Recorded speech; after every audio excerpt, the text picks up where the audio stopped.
to another little broadcast. Hopefully this uploads this time. I've been having a little bit of difficulty trying to get it up to upload for this part 4, so I'm hoping that I can get it to work this time.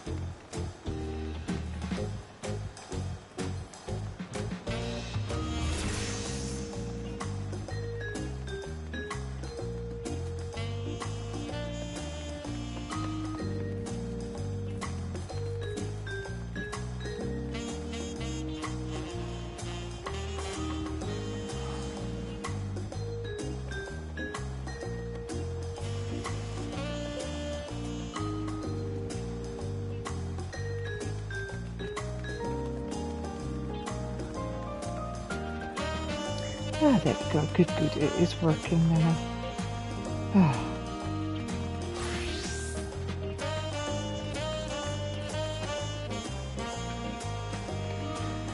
Sorry about that delay there. I was just needing to make sure it was actually uploading. Right, so let's continue with the story. Last time we dealt with the Pelu, now we're dealing with the helpful Hanu side.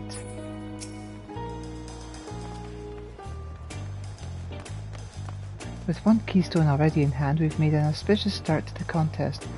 Hopefully our next attempt is equally successful. The rules of the contest seem clear enough now.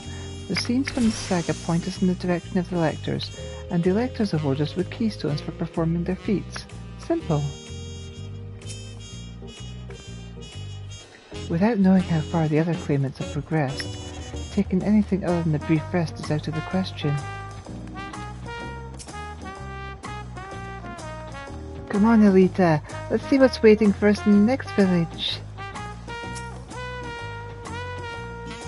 Wuklamat would have struggled to complete these feats alone. Bringing you together was the correct choice, it seems. The helpful Hanu is waiting to answer your questions. I've been quite content waiting here, dying on Sir Promise's coin, but it seems you're all ready to ask your questions now. So, what was it you'd like to know? The route to Okehanu? Oh, we go south through the Arch of the Dawn. Then follow the road which runs alongside the Kozamabuka River, isn't that right? It is? Be warned, however, my brethren tell me the recent storm has rendered the path even muddier than usual. The footing is quite poor in some parts. Far worse was the destruction visiting upon our homes though. Houses were torn apart, and several people injured, if not killed. Even if our beloved festival is in danger of being called off this year. If you do plan on going, I must urge you to proceed with caution. We'll be sure to watch our footing. Thank you.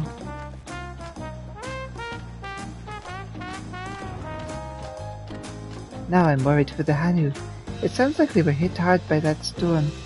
Anyway, if we're bound to Kozamuka, we should head over to the Arch. Where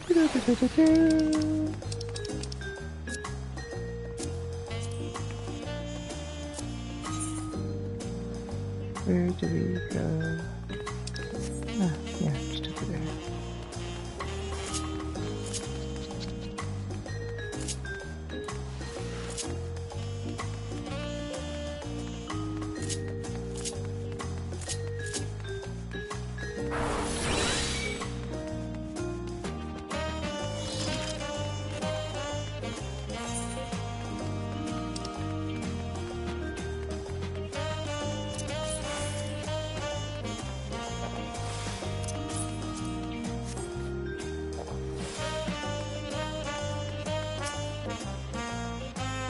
Head into Komazuka?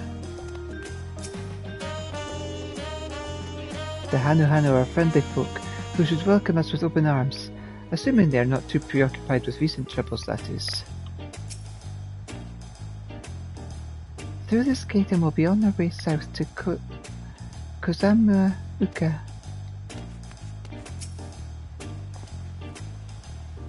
I should have liked to observe the festival, but the Hanu are probably not in the mood to celebrate.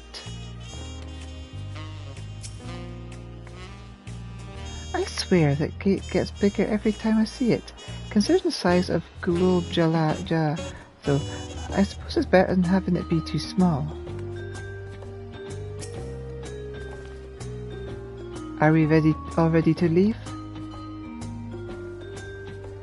Then onward to Kozamuuka. Open the way.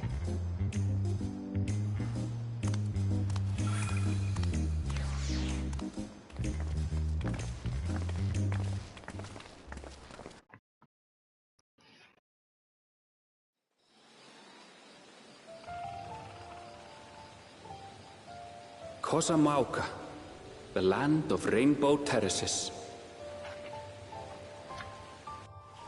It commands the gaze of all who visit without fail.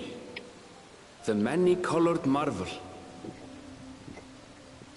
An endless torrent of water cascades over sheer cliffs to shape the wetlands below. To its relentless flow, all life must yield. Looks pretty. Together with Wuklamat, we proceeded along the Marcy Trail, a road upon which the Dawn Serpent and his comrades once traveled.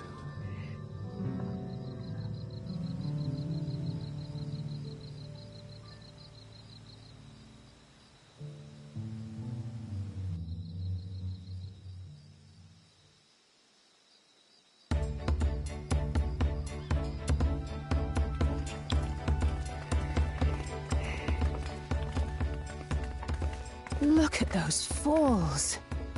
Even from this distance, you can feel the weight of that water.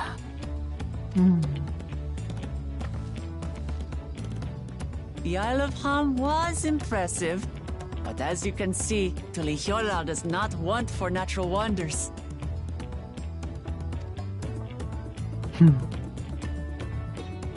God, that glow in my eyes. The ground is swampy, so watch your step. You wouldn't want to fall into a bog. I won't. I told you I've been here before.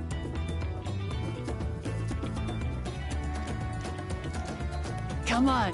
Okanu isn't much farther.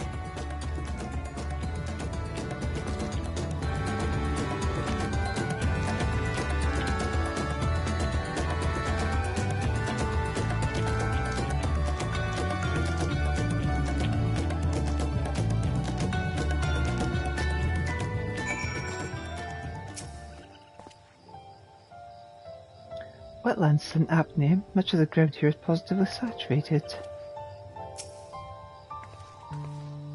I'd love to stand at the bottom of those huge waterfalls and bask in the majesty of it all.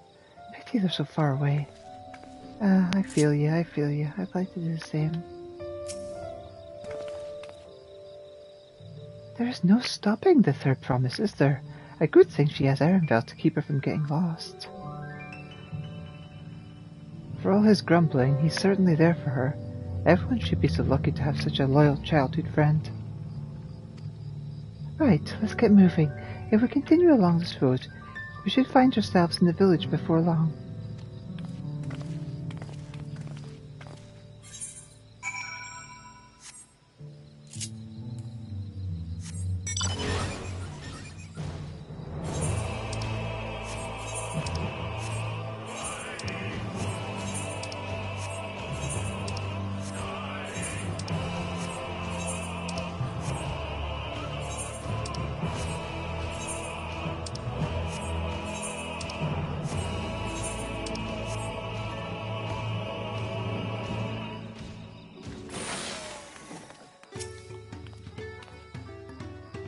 Assuming we have the right idea, one of the Dawn Servant's electors should be around here somewhere.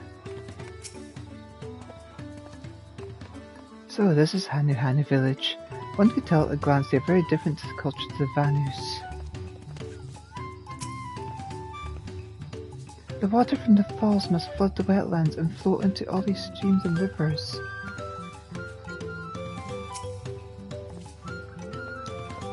Ow, stupid distracting waterfalls. Ah, everyone has arrived, and none the worse for wear, except for a certain third, Promise, who slipped in the mud despite my explicit warnings. Hey, I asked you not to say anything! Anyway, this is the Hanu village I was telling you about. Okay, Hanu.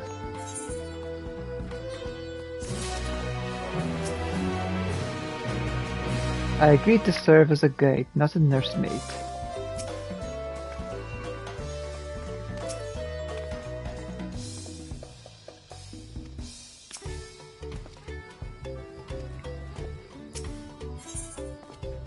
Wukilmat wishes to seek out the Dawn Servant's Elector.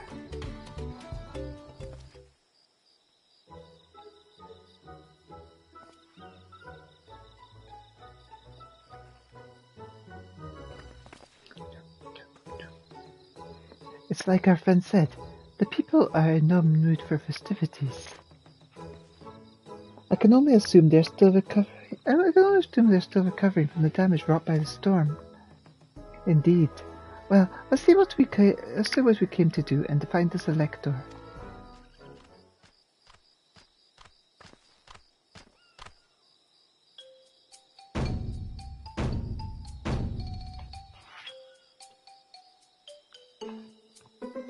Oh, Kali.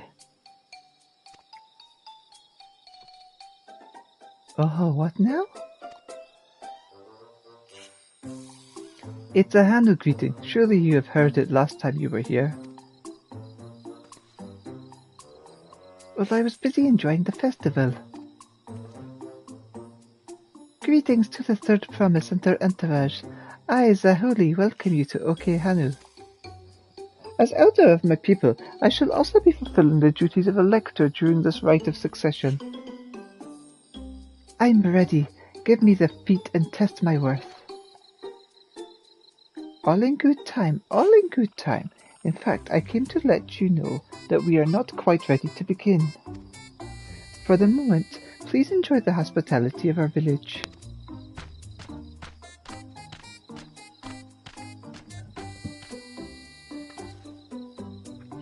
Right then, it helped to do some investigating at Willow's Punto, so let's take a look around here as well. Might I suggest a division of forces, for instance? Ernville, Alice, and Kryl could concentrate on the southern half of the settlement. Meanwhile, Wukilmat, Elita, and myself will handle this northern half. Sounds good to me.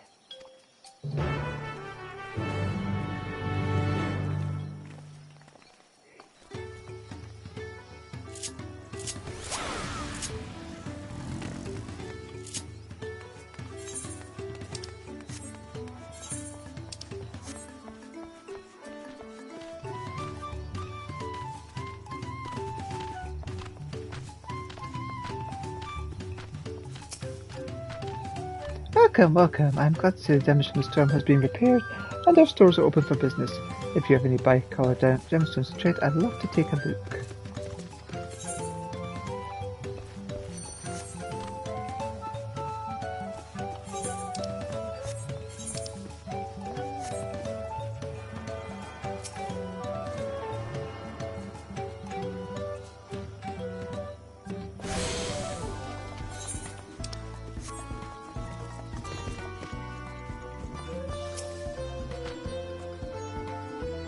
Visitor here? Well, if there's anything you want to know about Okana, I suppose I'm the one to ask. My role here is to look after the buildings and take note of any interesting happenings I hear about.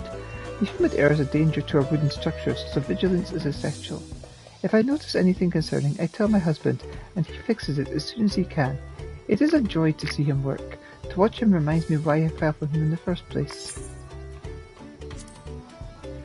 Okohana means our village in the Hanu town. A simple but fitting name. The larger region, Okahanu, lies within. It's called Uyuyup, meaning grove of eggs. As you might have guessed, We Hanu hatch from eggs, and the moment we emerge from our shells, we are one with nature.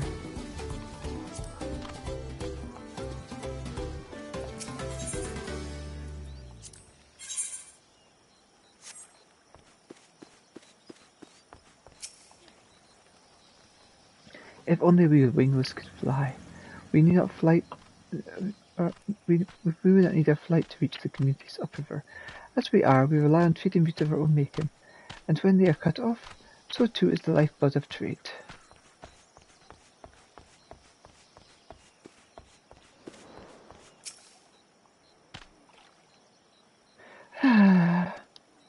You heard about the storm. I never seen the likes of it before. With the supplies and help of the Dawn servants sent, we're making progress repairing and rebuilding our homes. But while roofs and walls can be patched, there is so much else that was lost for good.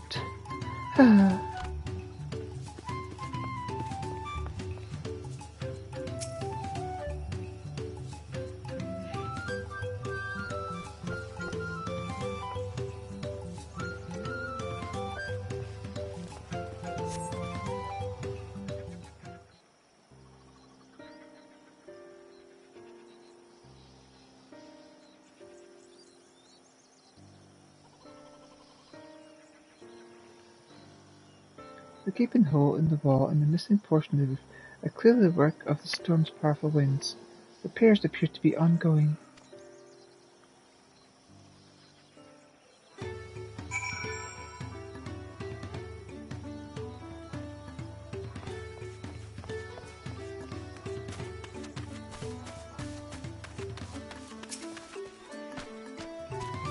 Put your head, friend. The storm went as our thatching like a curl in an alpaca stable. Until we get it relayed, the slightest breeze is one slum in a vein of reeds.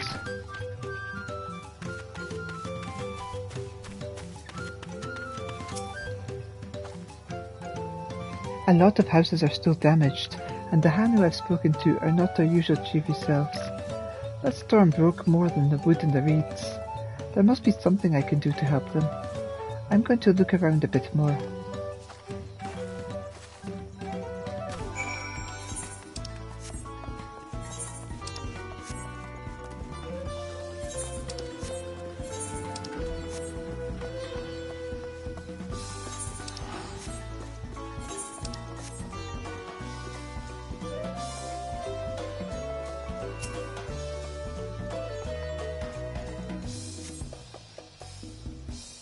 The dry and shrinking bundles suggest the reeds were harvested some time ago.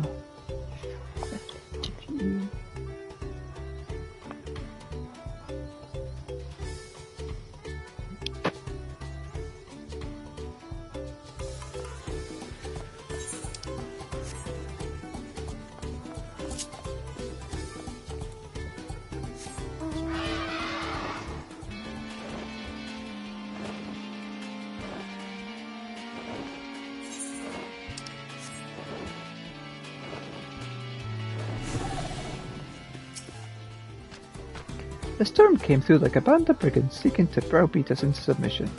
Not only did it make a show of its strength by tossing heavy crates and furniture as if they were Fledgling's playthings, it proved its savagery by trying to pluck out our feathers too.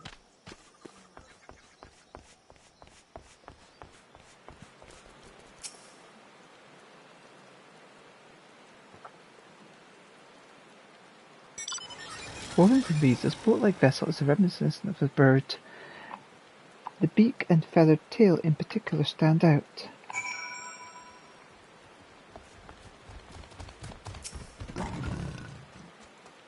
This boat must be woven from the same reeds I've seen gathered into bundles here and there. The plants hold both practical and cultural significance to the Hanu then.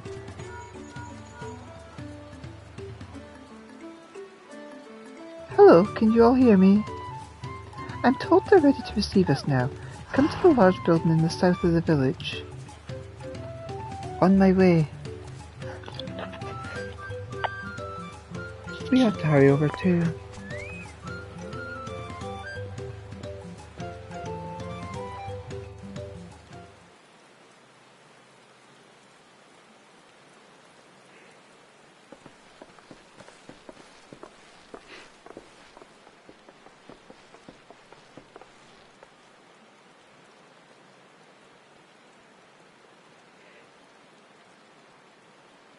No sign of Zorolja, or that oversized lout. How much easier it would be if Soralja were to fail here. But that isn't likely to happen.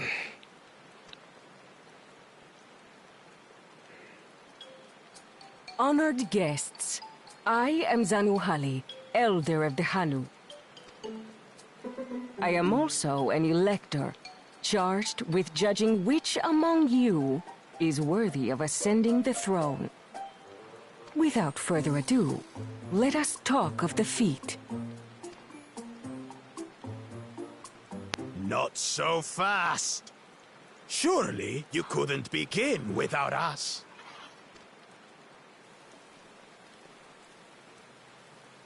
You made it after all.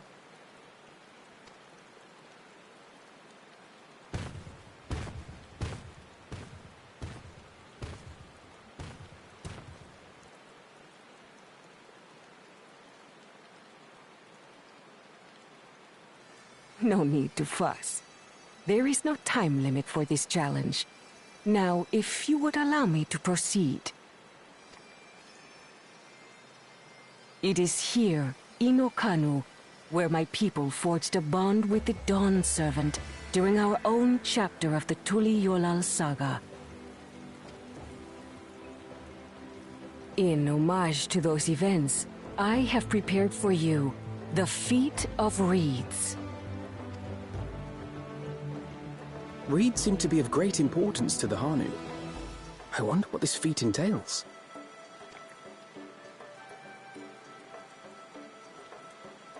We use reeds in every part of our lives, be it as food or weaving material. But look around the nearby paddies, and you will see that this season, our crops are failing. How fortunate, then, that my appointment to Elector coincided with this predicament. For surely, those who aspire to be Dawn Servant would find the matter of an ailing harvest a mere trifle to resolve. Aye, well, it is indeed the duty of a ruler to address the people's woes. Exactly, exactly. Do well in this, and you will earn my keystone.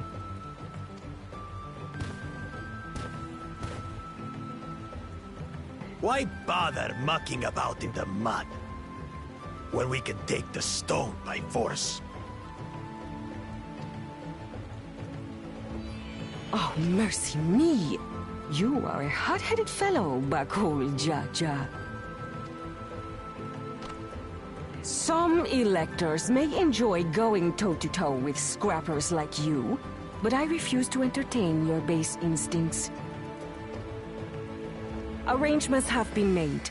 Should you attempt to engage a feat giver in combat without their consent, word of your immediate disqualification will be sent to the palace. If you're still feeling feisty, then by all means, draw your weapon.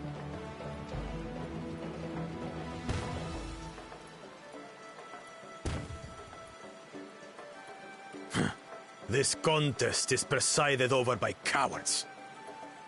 There's no sport in fighting you. Then we can return to the business of earning my keystone. The Feat of Reeds is begun. Claimants, I wish you the best of luck.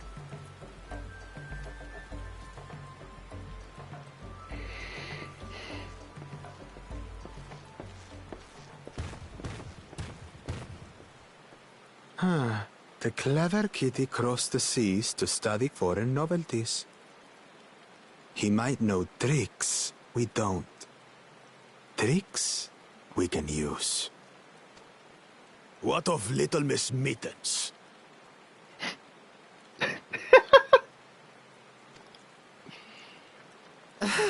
You know the answer to that. Compared to the first and second promise, she's a distant third. Not even in the running. Then we see eye to eye on this, brother. Being Bakul Jaja so long with me has rubbed off on you.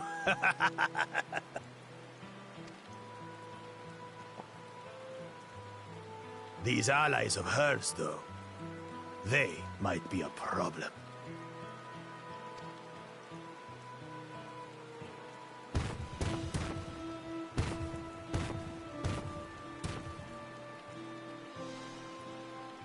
Damn it!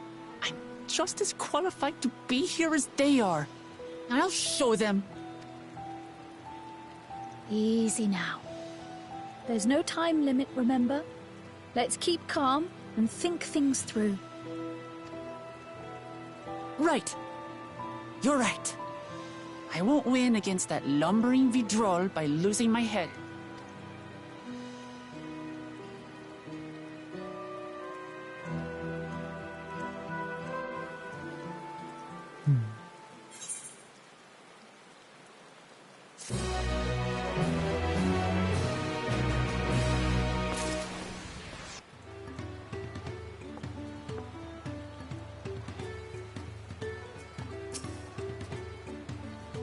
I understand not wanting to fall behind, but rushing ahead risks playing into our opponent's hands. Let's not do anything reckless and think matters through. This kind of feat is tailor-made for a rational, educated scholar like Koana. So the Hanu Hanu also eat the reeds, yet another way in which they differ from the Vanu. Not that I intend to gratify him with a response, but Bakul Jaja's provocations are hard to ignore.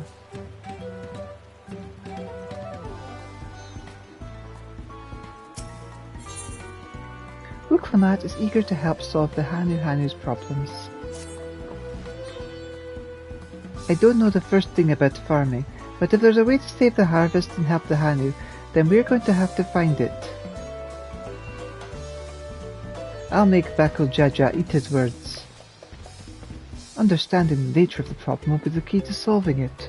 We need to examine the reeds themselves and deduce the cause of their poor condition. Ernvale, will you take us to the fields where the reeds have grown? Of course. Follow me.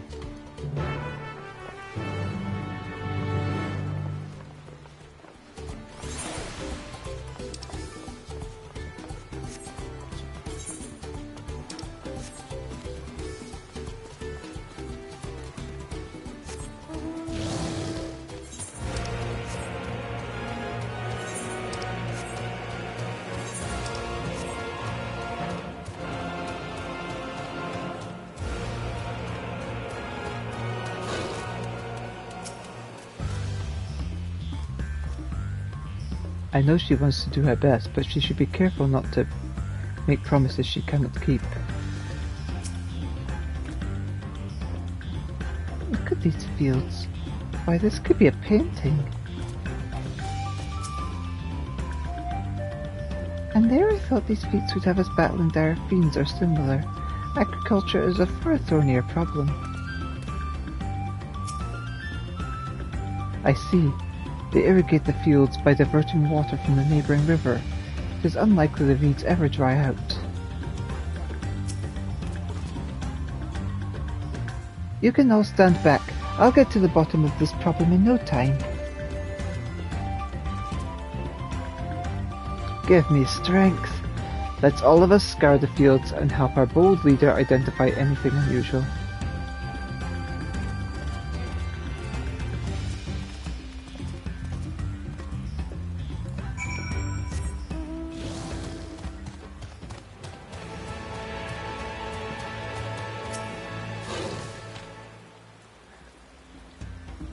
Feast your eyes upon the fields of gold. Oh, they're usually cheap for the senses, but I'm afraid our reeds have seen better days. Reeds from the backbone of Hanu Hanu society, and I wanted to contribute by tending to these fields, but nothing I've tried can spur their growth.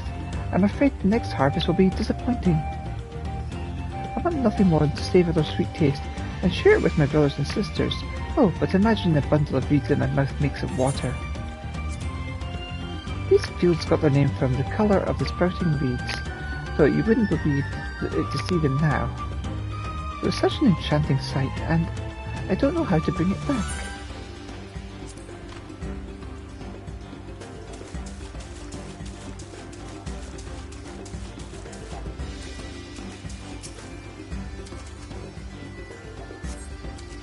As the Hannah described, the reeds appear wilted and unhealthy.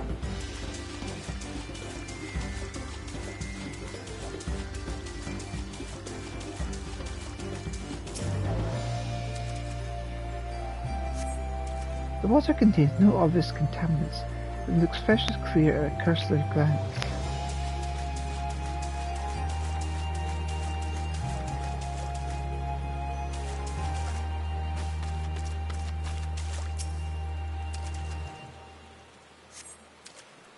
The soil on the paddies is as one would expect, rich in colour and suitably moist, nor dry nor flaky.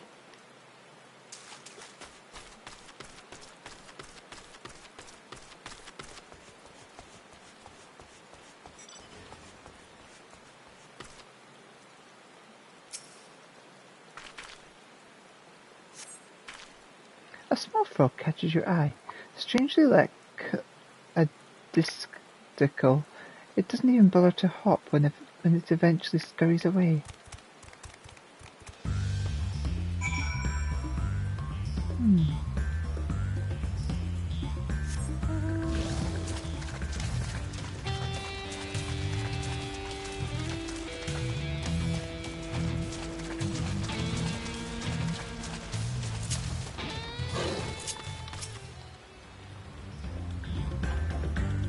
Oh, a water strider, a bit sluggish though.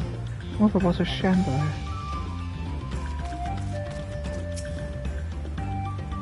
Not amiss with paddies themselves as far as I can tell.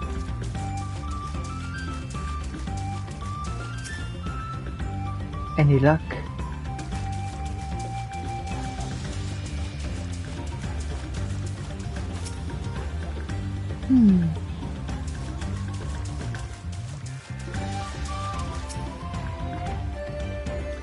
Seen enough? I'll call everyone together and we can share our discoveries.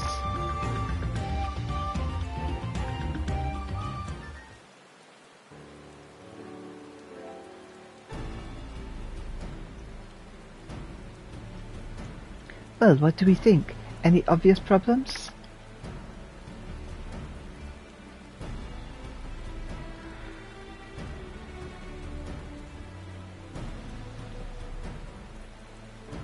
I agree, the waters look to be of good quality, as does the mud in which the reeds have been planted. The frogs and insects are unusually torpid. This suggests the problem is affecting not only the reeds, but the creatures which live among them. Could something invisible to the naked eye be polluting the water? We would need an alchemist to know for certain. I can do some alchemy. I don't have much to add about the fields, but something else occurs to me. When you were describing how the creatures seemed lifeless, I couldn't help but be reminded of all the listless villagers. They've suffered a terrible tragedy, I know, but there is another reason for their flagging spirits, I believe. Go on.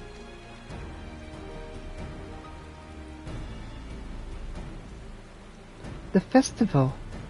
This is traditionally an occasion for celebration and renewal, so without it the Han who are struggling get even more to recover. The last time I visited, the village was in the middle of the festivities.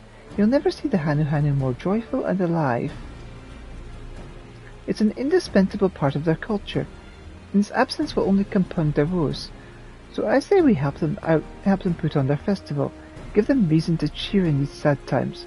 Who knows, maybe fixing one problem could lead to a solution for the other. Stranger things have happened.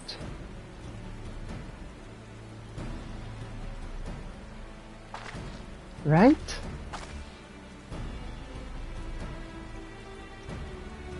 I fail to see the relation between festivals and fields.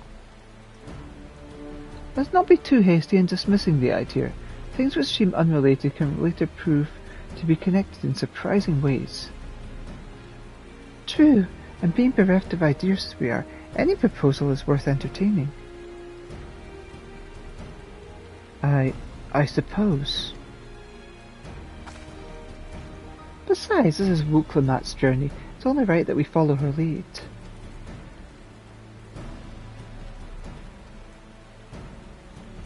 Thanks, everyone. By the way, does anyone know where the festival float is? It's like a boat woven from reeds that looks like a bird. Oh yeah, we've seen something like that. In that big building to the north? Let's go and see it.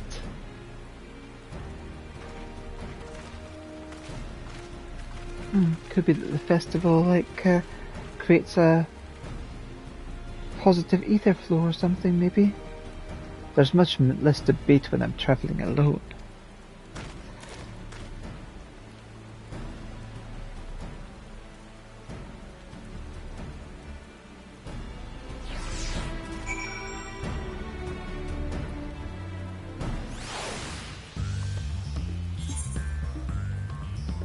Oh, there is a fate to the north.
Did that count as one? No, it didn't. Damn it. Because I didn't get gold.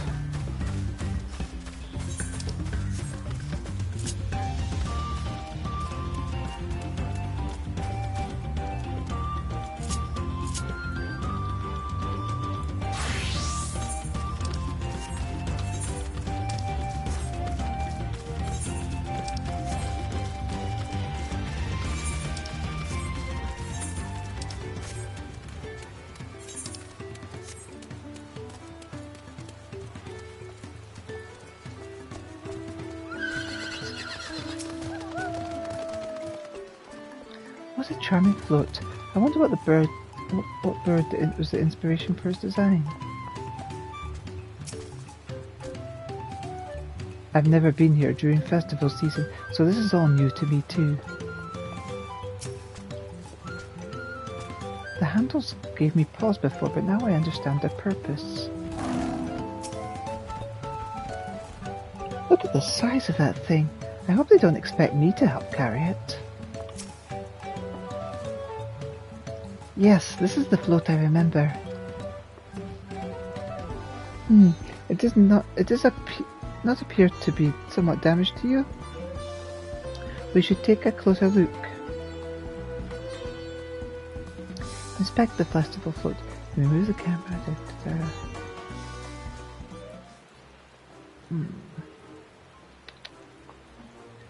It seems to be missing an eye. I wonder if the eye fell into the water and the ice causing the problem.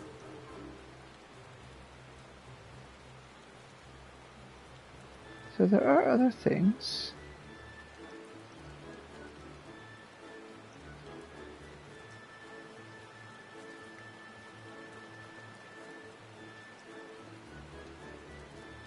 I see.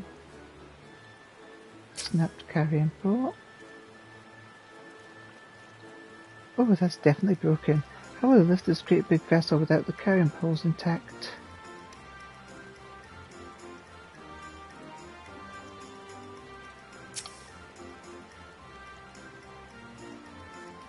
These tail feathers have seen better days.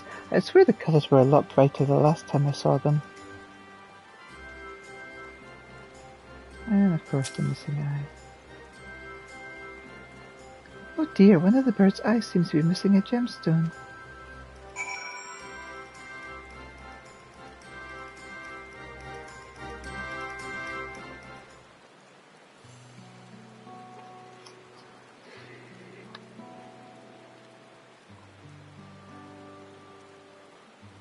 Well, I think we can all agree this bird boat is in dire need of repairs. Now how do we go about fixing it?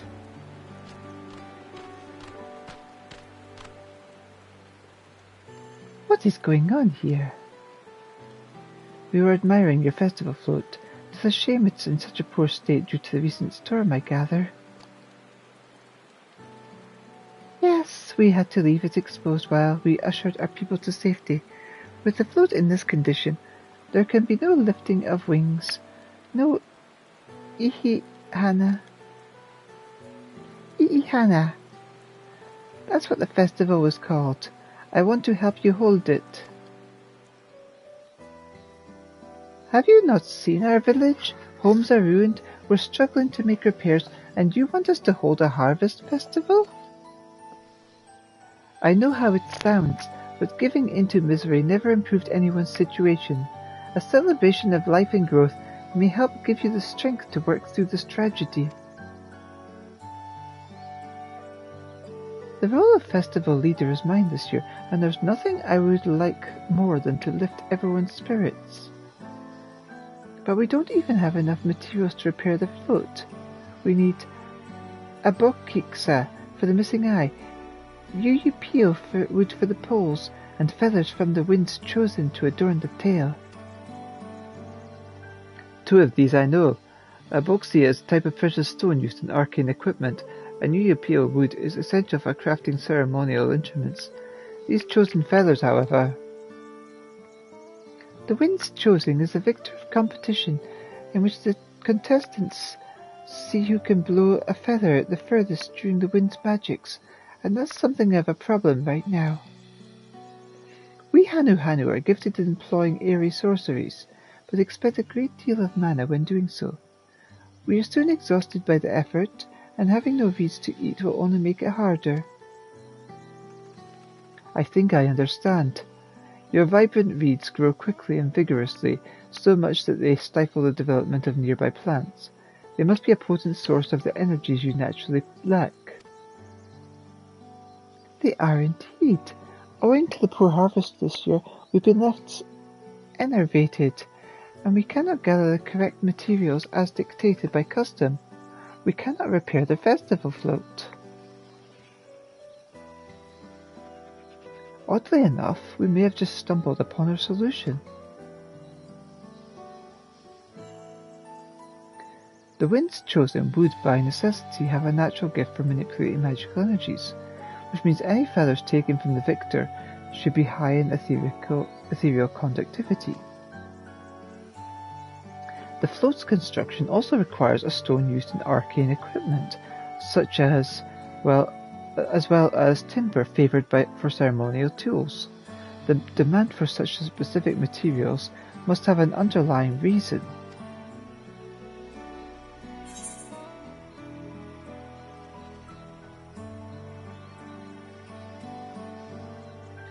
The float might also function as an arcane device.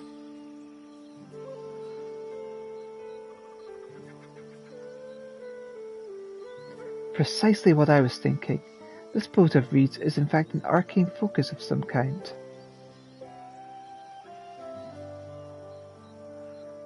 A focus? For what? Oh, Ihihana is a harvest festival, isn't it? That must mean the float was made to encourage healthy crops. So if we repair the boat and hold the festival, its arcane powers might fix what's wrong with the reeds. We won't know until we try, but 'tis a sound theory. Celebration, prayer, ritual ceremonies, these have all been known to elicit miraculous effects. Wait. The float a tool for magic? This is the first I'm hearing of it. In the beginning, it may well not have been, but after a good harvest year, there would be no reason to change it. But when the harvest was poor, new adornments were likely added, and those who performed the labour may have imbued their work with ardent hopes for a brighter future. Through years of trial and error, the Hanu would have refined the festival float into a focus for harvest prayers. Incredible! I know you're practically fainting from hunger, but reviving Ihihana really does sound like the solution to your woes, and I promise we'll do everything in our power to help you. I'm still not convinced about this focus business, but I accept your aid nonetheless. I will introduce you to the shipwright who's been maintaining the float these past few years. He's replaced both the eyes and poles before, so he should know where and how to procure what we need. Then allow Alice and I to require the feathers. We will encourage the people of Okahanu to gather the V for the winds have chosen by sharing them with our own reserves of mana. I'll go with you. I carry some alchemical brews that may afford the same effect.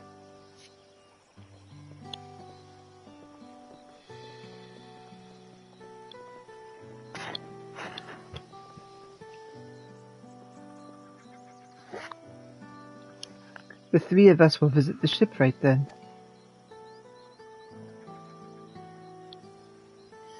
Not without me. I've worked hard to fix the float as best I can, and the responsibility is mine after all. I've not introduced myself, have I? My name is Linuhanu. Nice to meet you, Linuhanu, and certainly, let's all go together.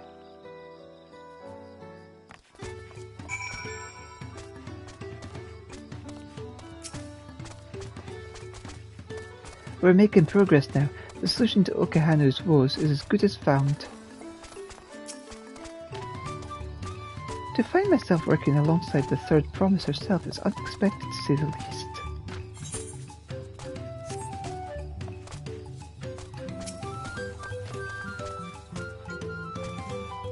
Thanks to Buklamat, we found ourselves a promising way forward.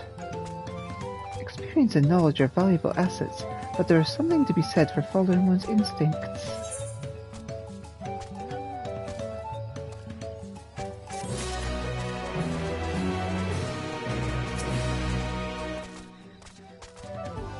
I wonder what manner of shipwright repairs reed-woven boats. We're making progress now. The solution to Okahanu's woes is as good as found.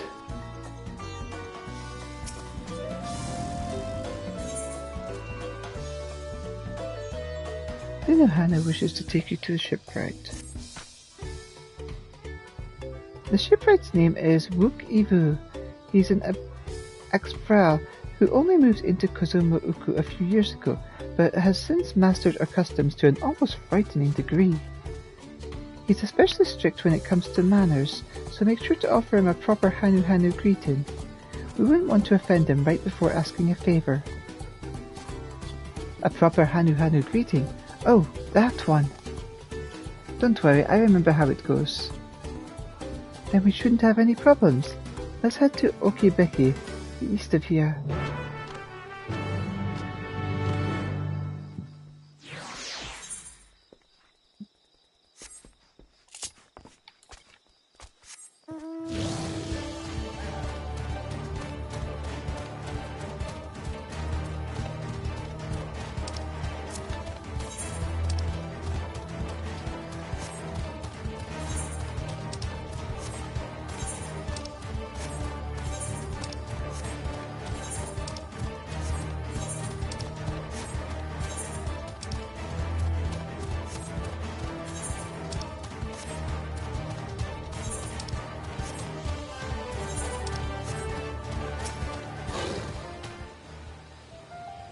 Everyone's attention is focused on rebuilding, but that doesn't mean we've forgotten our sense of hospitality.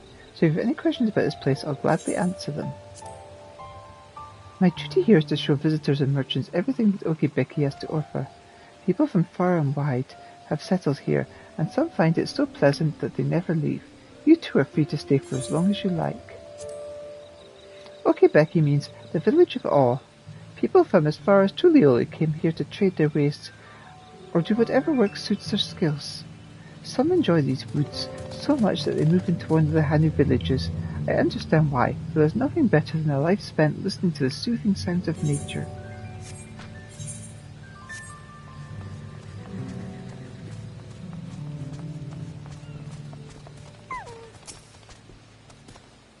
Oh, it seems they have a place where visitors can stay.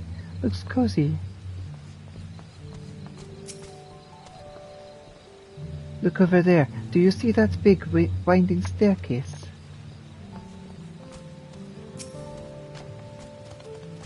This is Okebeki, the village of awe. Those who drift into Kozumauka from Tulioli and elsewhere are welcome to live here alongside the Hanu. As for Wook Ivu, he lives and works in the House of Waters High, at the top of that large tree nearby. Follow me, but I should warn you the climb up the stairs can be challenging.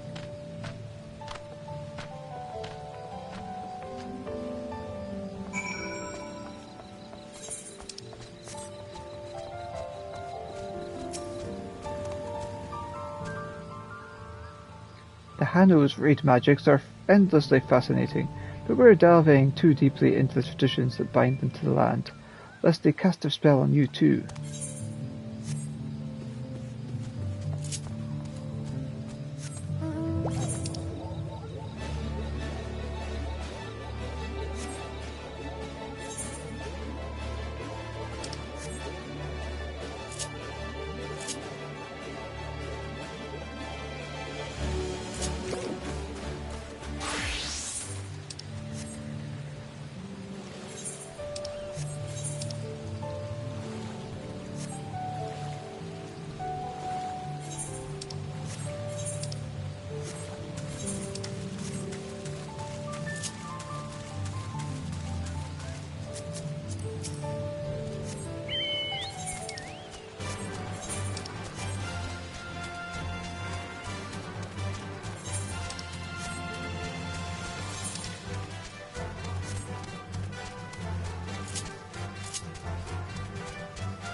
Now I got one on that.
I should mention that Bukifu isn't only a stickler for etiquette, he's also, well, you'll find out soon enough.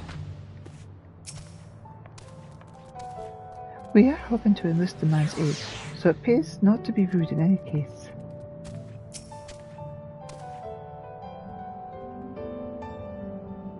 Oh Hokali, oh Hokali.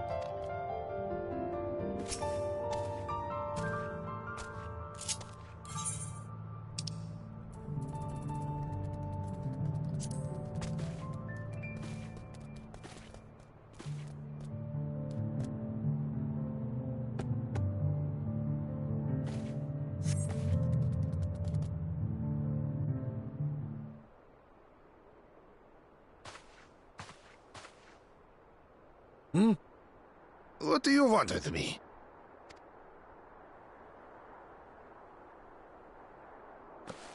Right. The greeting.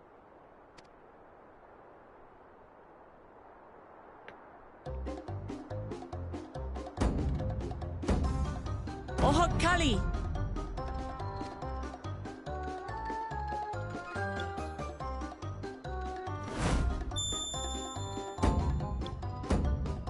Ohokali!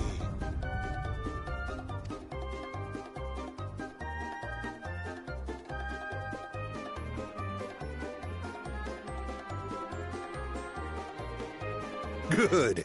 You brought your manners with you.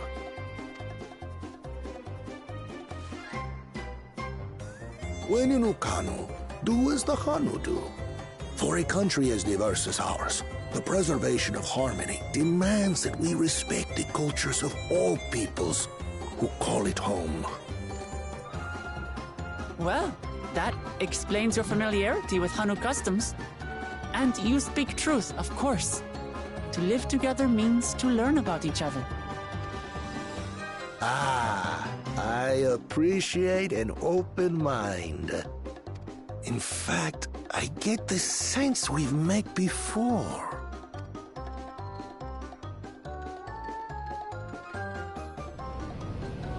You're Wuklamat. Oh, what an unexpected honor for old Wokevu. Here I am prattling on about manners, and I've gone and insulted the third promise herself. There is no excuse for this betrayal of etiquette. Please, take up your axe and claim my impudent head! I will not. Keep your head. I hate formalities anyway, so forget about it, alright? Alright then, consider it forgotten. Just like that. How prompt. We're actually here about the Ihihana float. It's in bad shape, and we need you to craft new carrying poles and a new eye. I'm told you worked with Uyuipo wood and a certain kind of stone? Abokisha? That I do. But while I would like nothing more than to offer my services, I just used the last I had of both those materials. My lumber in particular went to fixing homes damaged by the recent storm. I'll need 10 days or so to restock. We can't wait that long.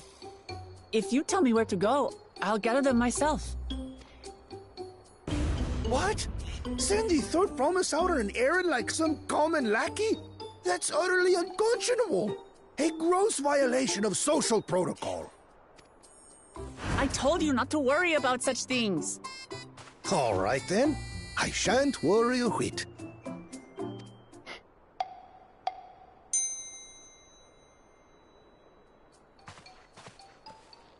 What's with your Hanu friend there? I am festival leader this season, and have come along to oversee the float's repair. As strange as it may sound, Wuklamat and her friends believe the float is an arcane focus, meant to encourage the growth of our struggling reeds. Too many Hanu have forgotten, it seems. But that is indeed the true purpose of the lifting of wings. Your education is impressive, Third Promise.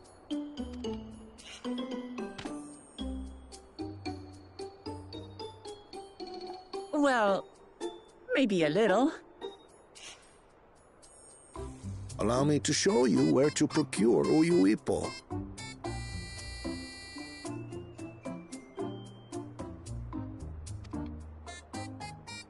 We can leave the Abokisha to your friends, I presume?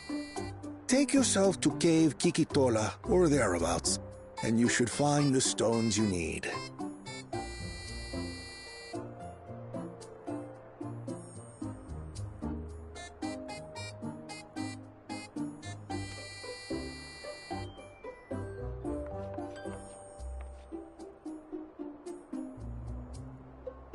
I've been there once or twice.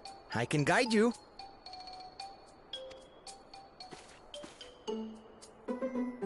That should save us some time.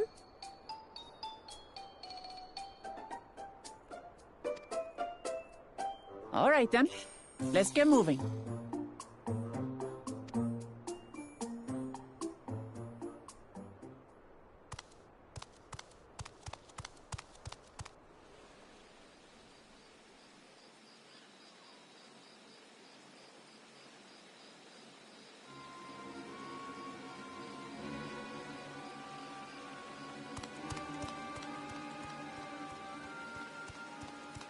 Chosen one of your rivals is making progress.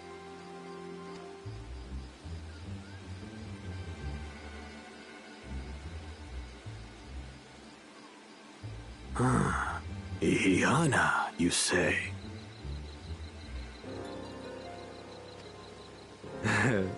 Should our first choice fail to deliver, it might be wise to let this play out.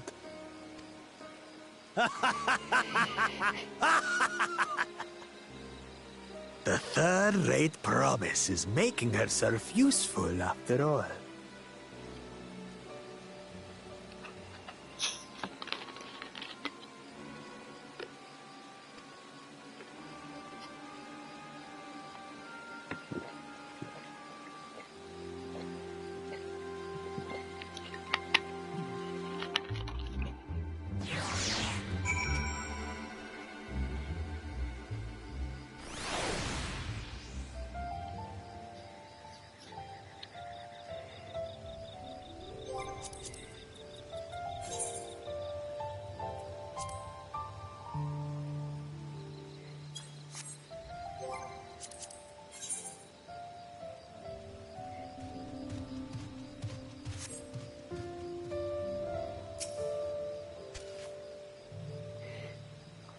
A rather eccentric fellow, but I feel his heart's in the right place.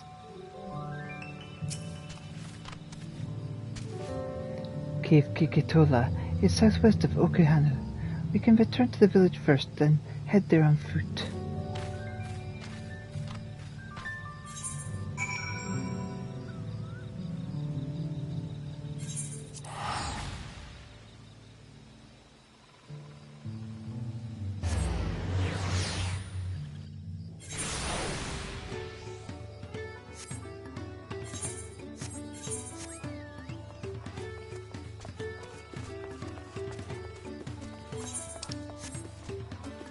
Did I talk to you before?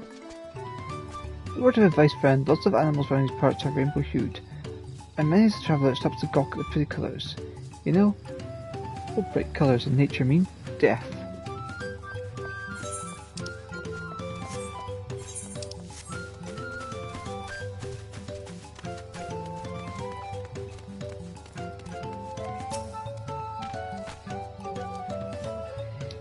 I almost envy how effortlessly he can shift from one mood to its polar opposite. At least I presume he does so by choice.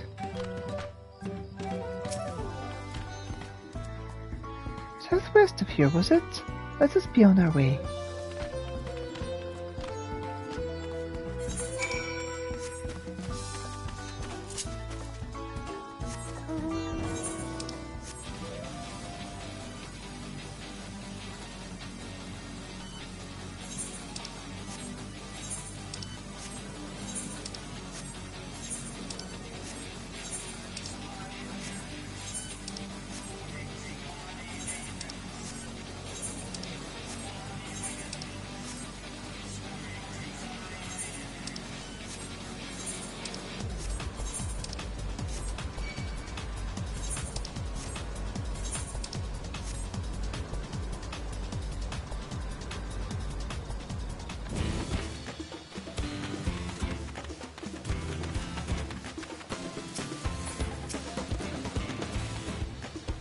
Look, you can see by the falls at the back of the cave.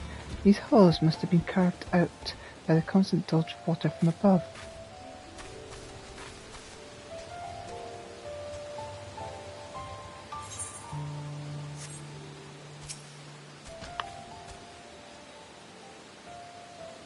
Cave Kikitola as promised. Home to many deadly creatures. Venture inside if you feel confident, but I will conduct my own search out here. You can spot raw Aboxia by its green-hued glimmer. Bring anything matching that description to me. I shall help scour the inside of the cave then. You take the west half and I'll take the east.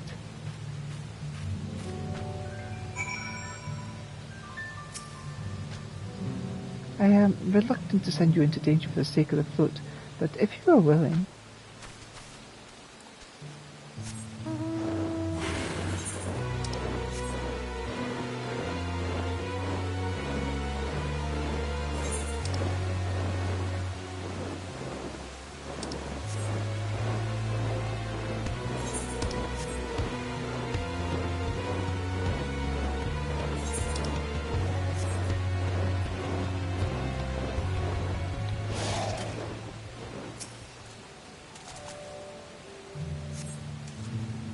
Upon closer inspection, you found that the glimmer you spied was just light reflecting off the water.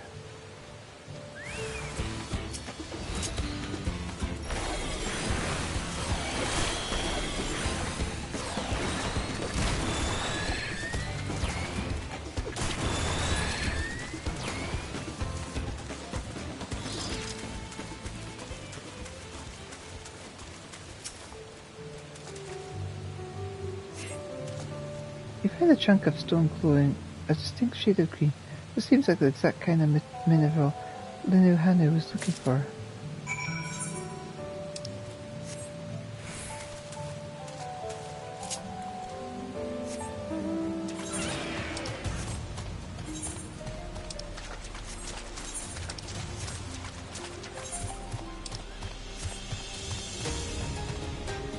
Well, that was easy enough.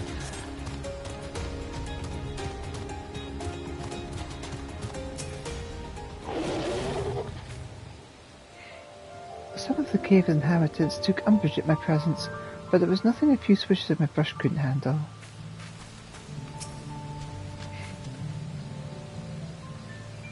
I picked over the ground near the entrance, but found nothing. Did you have better luck inside the cave? A green glowing rock containing what appears to be Aboxia. Yes, this is Aboxia. Along with Kryle's contribution, we have more than enough for our needs. The stones you brought shine very brightly. I thank you both.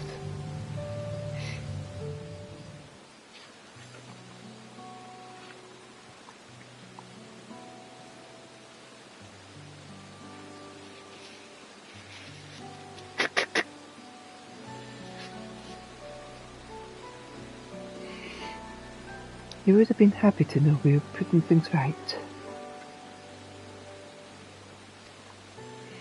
Truth be told, a good friend of mine was meant to be festival leader for this year's Ihihana.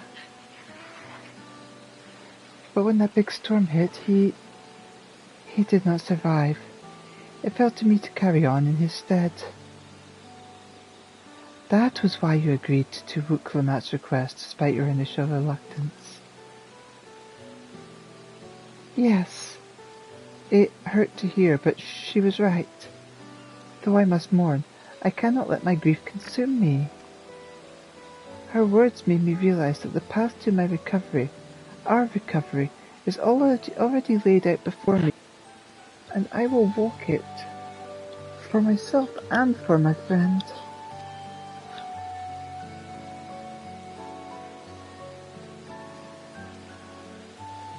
Thank you for sharing your story with us. Please rest assured that we've taken your plight to heart. I'm certain our companions are preparing the other materials as we speak.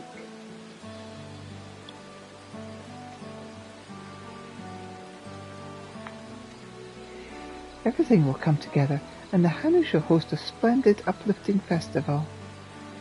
That we shall!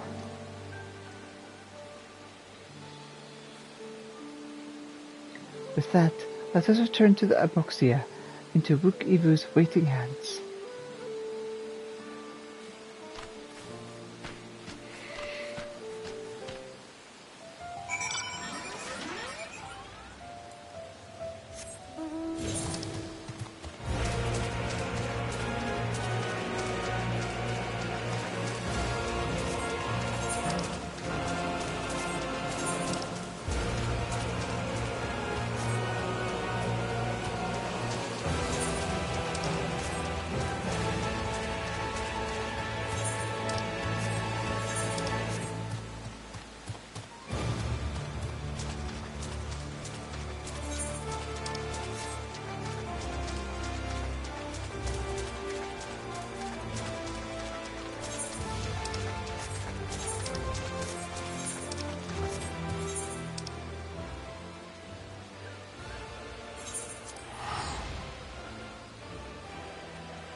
We've come too far to stop now.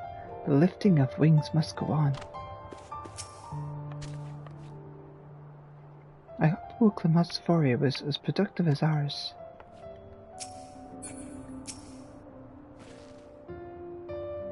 We just got back ourselves. Did you find the stone we needed?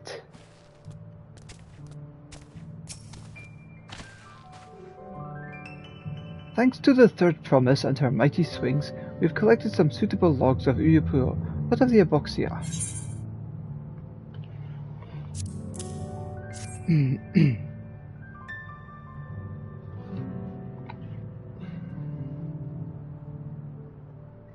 Yes, these are excellent samples. A goodly quantity, too. At this stage, you've likely surmised that the lifting of wings encourages the crops to grow, but not exactly how, eh? Well, you're in for a treat. If all goes to plan, the results should be spectacular. Now, to get to work crafting these pieces for the float. I could use an assistant versed in the arcane arts to enhance the Yuyupio's conductivity. Then I'd be delighted to help.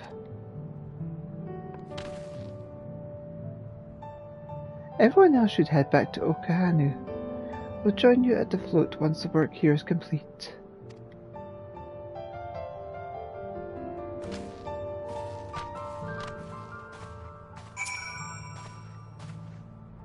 The final touches are fairly routine and shouldn't take long. Go ahead and wait by the float. I'm excited to see how Chihihana turns out.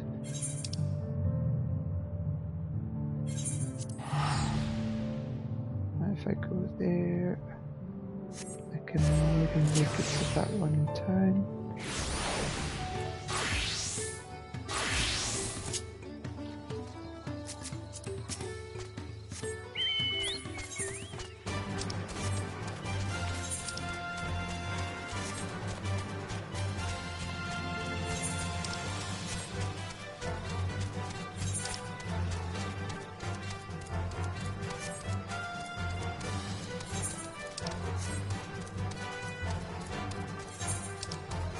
Get you on the way back. Come on.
As Evo said, the festival really is a spectacle to behold.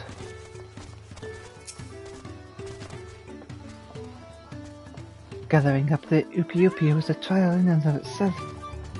At first, Wukivu criticized everything I did, then suddenly he yelled, "I've spoken ill of the third promise and must punish myself," and proceeded to slam his head into an Ukiyopi tree. I told him not to worry about it, again, and it was like snuffing out a candle. He's an odd one, that's for sure. At least we've seen to the poles and to the new eye. Now we just need to wait for the feathers from the twins.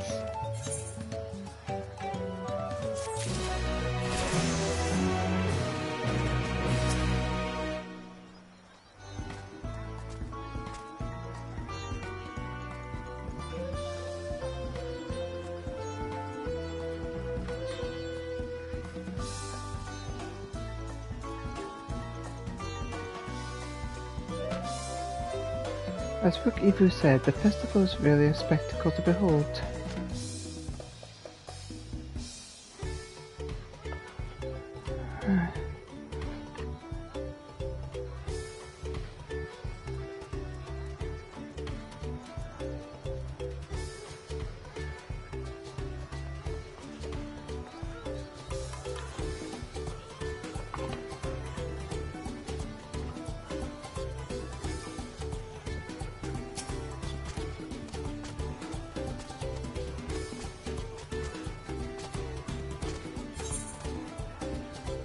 Rukumat settles down to rest before the festival gets underway. We should get some rest before the excitement begins.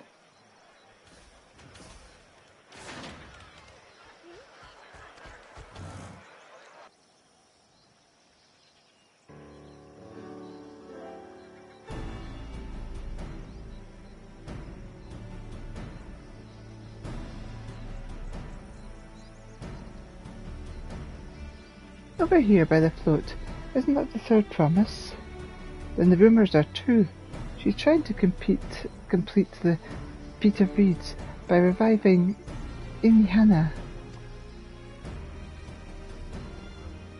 The festival's a prayer for healthy crops, but does she honestly believe that will be enough to save our harvest? The second promise, meanwhile, barely glanced at the fields before leaving Okahanu altogether. Maybe we asked too much of our young claimants.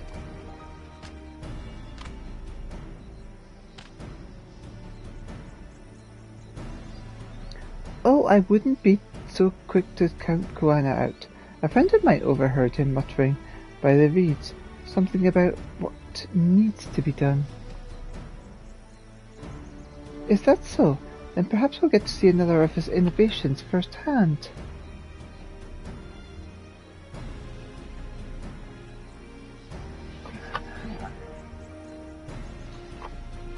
There we go.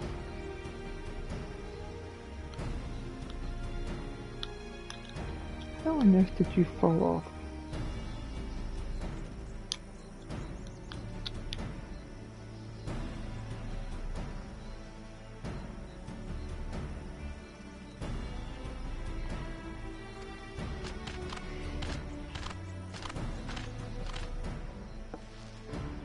Hey, that sounds like a Koana. One look at the reeds was all he needed to think up a solution.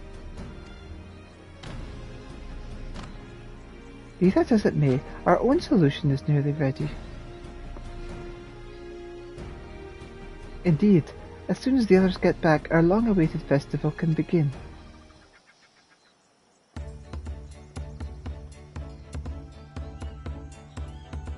It took some doing, but we managed to gather competitors to vie for the title of Winds Chosen. The winner was only too happy to donate his feathers. You should have seen it. He called forth an incredible gust that sent his feather sailing for miles. We had a turn ourselves, but it's more difficult than it looks. Poor Ernvale's twirled in the air for a moment before landing on his foot. I am a gleaner. Magic is not part of our training. As for us, we brought the wood and the gemstone replacements crafted by Wook Ibu. All that's left is to attach them. Has it been decided who will ride the float? Papa was the guest of honor last time I was here. I remember being surprised they could even lift the thing, with his hulking weight on top of it.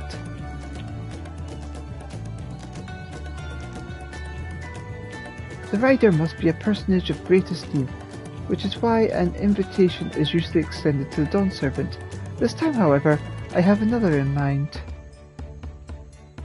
Oh, who is it?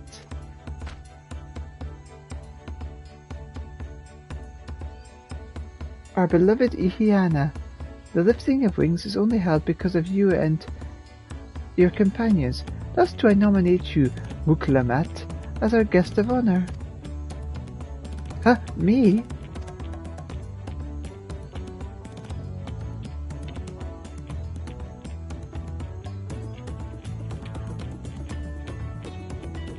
This boat won't make me seasick, will it? I don't think so.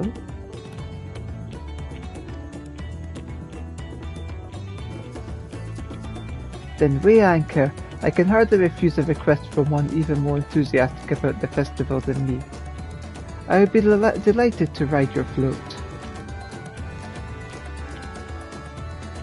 Thank you, Muklamat. I have rules for the rest of you as well. We will be carrying the festival float in a slow procession towards Konza Ukali, where the sacred likeness of Kikijan is ensourced.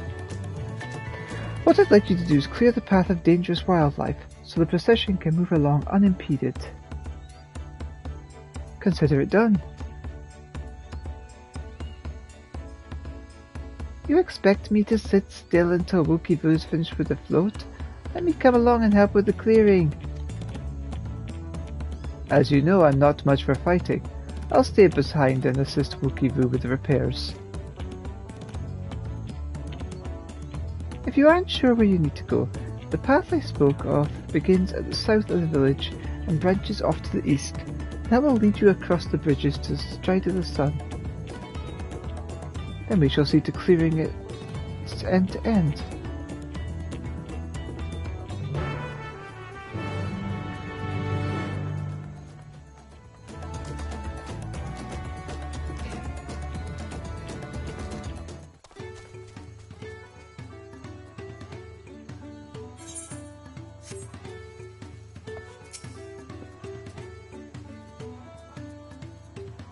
I'll get to work. By the time you're done mashing monsters, the float will be good as new.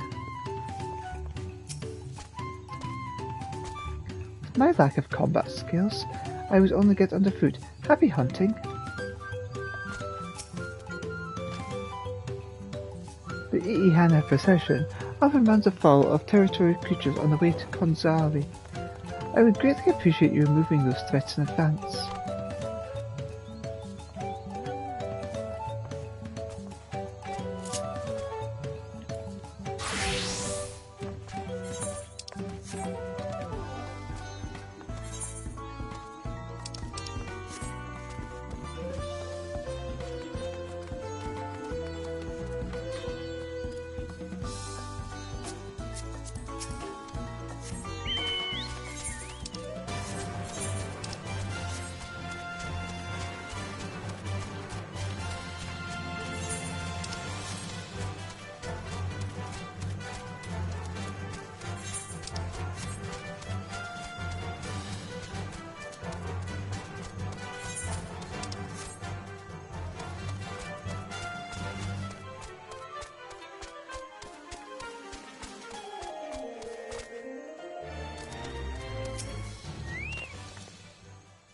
Weapons at the ready will make short work of this task. If the float functions as I think it does, I would not be surprised if it were attracting the creatures. The concentration of ether would be an irresistible lure.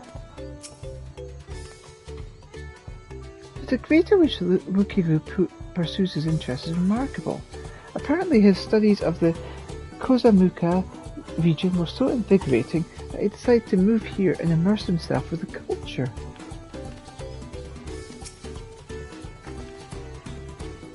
As Linu Hanu said, Konzakali should be down this way, then off to the east where the path branches, then something about bridges in the stride of the sun. Anyway, let's split up and get to work. Once you've caught all the threats you can find, we'll meet up in front of Kikizaki.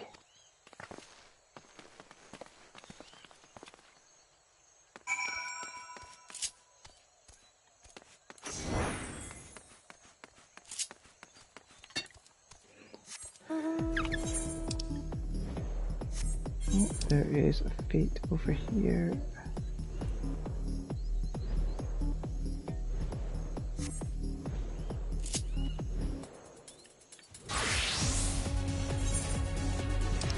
Baby,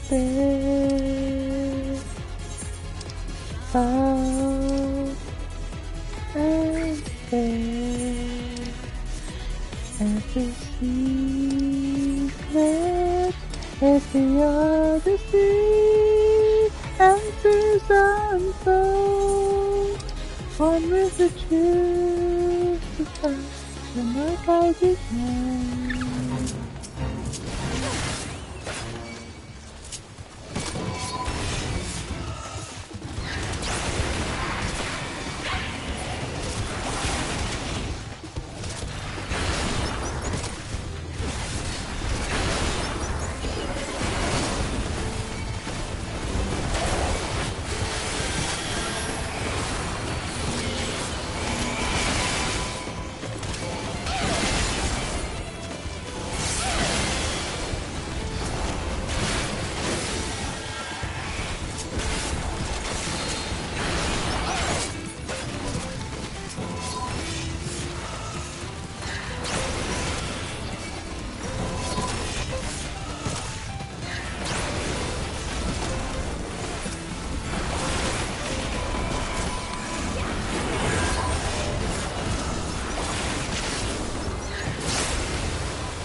Two more shared gates.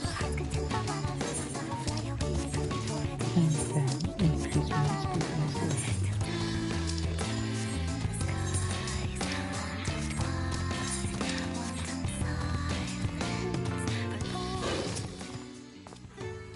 Welcome, if it's an alpaca you need, then look no further. Before we get you signed up, add your name to register. There we go.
I told you, you don't need to watch over me anymore.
At this rate, we'll soon have the route to Conakry secured.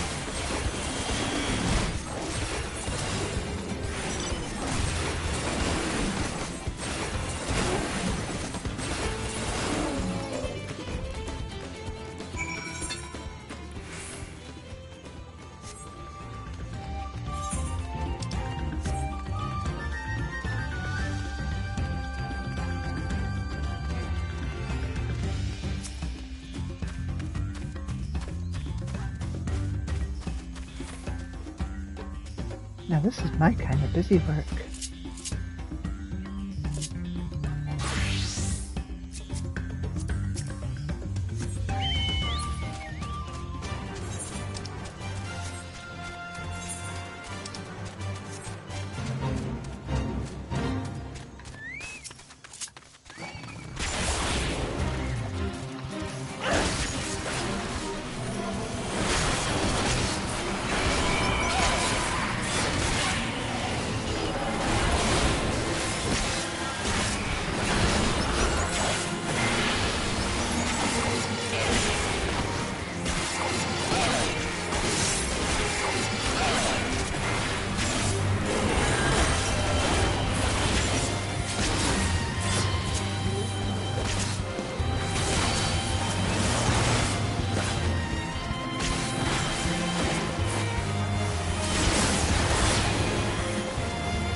And this would be number 6.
Much better.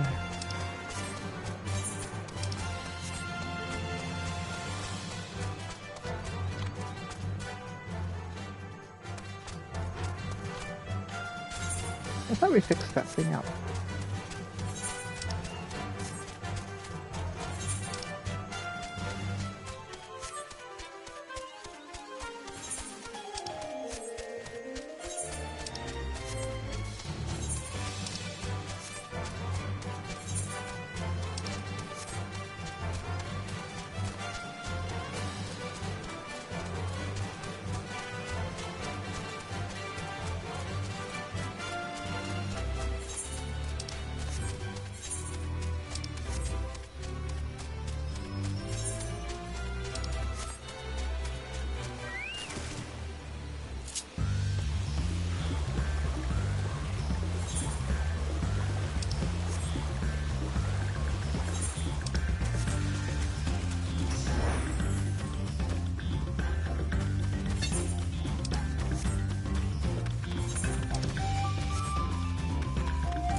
Oh, welcome. There's been some time since we've had a visitor who isn't of the Hanu. If there's anything you wish to know about this place, I will share what I know. My role is to both guard this sacred place and attend to the needs of its visitors. I've never been good at speaking with others, but as long as it serves Kakiyaka, there is no duty too difficult. In fact, it brings me great joy to see people like you from distant lands coming here to learn of our ways. Within Konizari is enshrined the likeness of the great bird Kikizenik, who brings us bountiful harvests. Here we are blessed by the sun, which keeps us dry among the damp swamps of Kozumauka. Kozunaga is also central to one of our most sacred festivals, though the storm seems to have washed away our festive spirit. Hopefully once we've rebuilt, you can see the celebrations for yourself.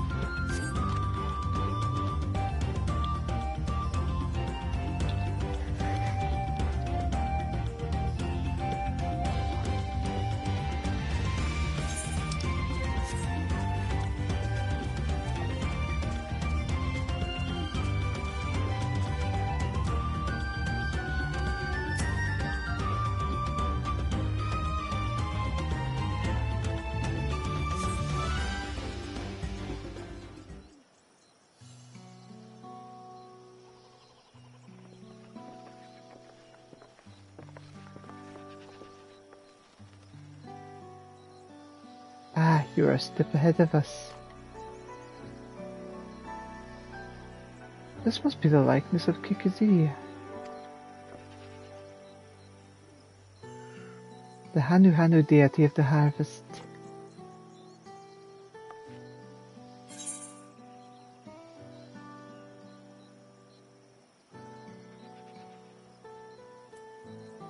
Reminds me of something I saw in Academia Andir.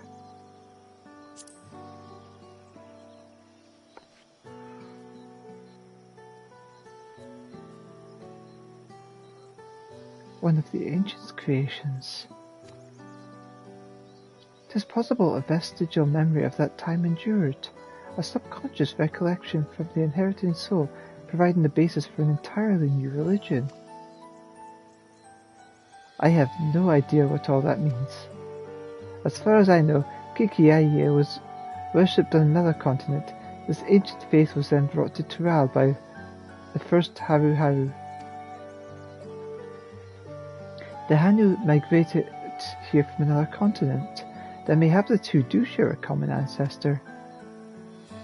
This is all very fascinating, but shouldn't we be getting back to Linu Hanu? You'll want to know the path is safe for the procession. Right, and I need to ride on the float. I'll run on ahead and tell him we're done here.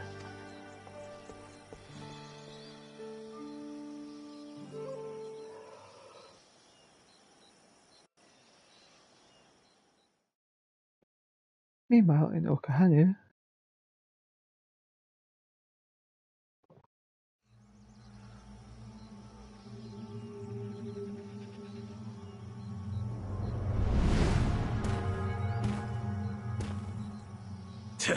Not sure we heard you right, old man.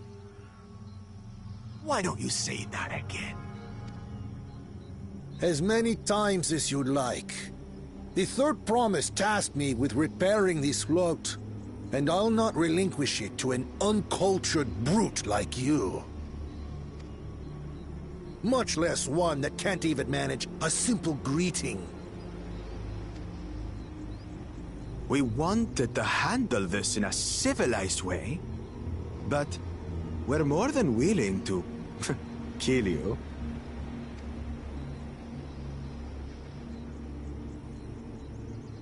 We have a two-headed problem. Yes, please hurry. She's on her way back already? Stand back, Wukevu! I will protect the float!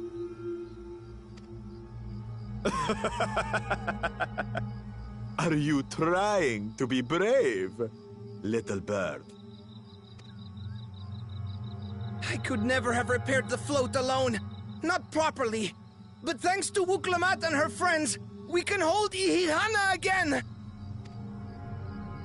This is a priceless treasure! And as festival leader, I would die to protect it! Very well, if that's what you want.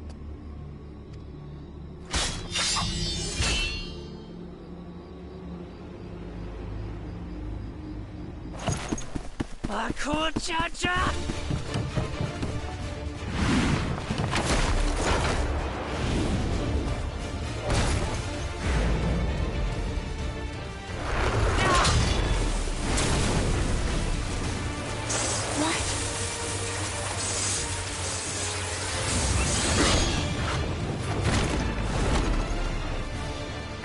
Everything into that blow.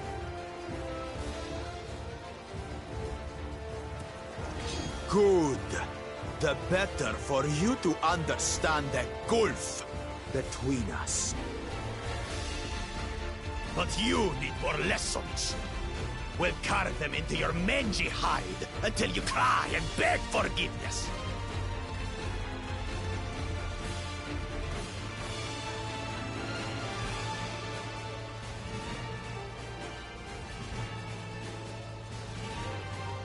Your brilliant plan was to steal the float and take the credit. The so-called blessed siblings are nothing but cheats. Your scorn is sweet music. Come, weaklings. We'll crush you each in turn. Or all together, if you'd like.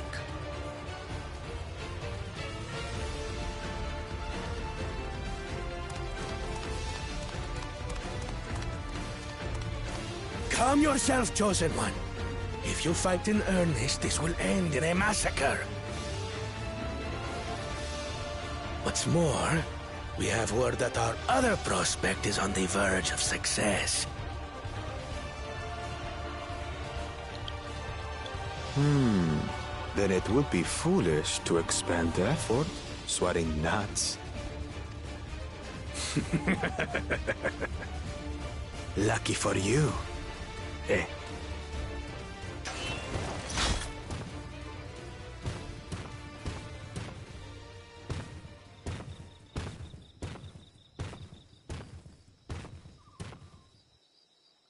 Ugh, two heads. I see Mamuk still clings to that loathsome hope.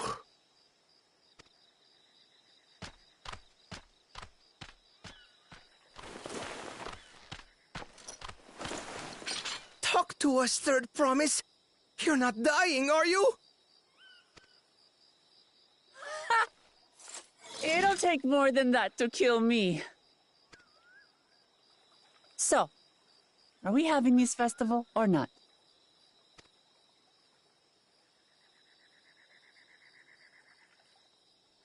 Yes! Yes, we are!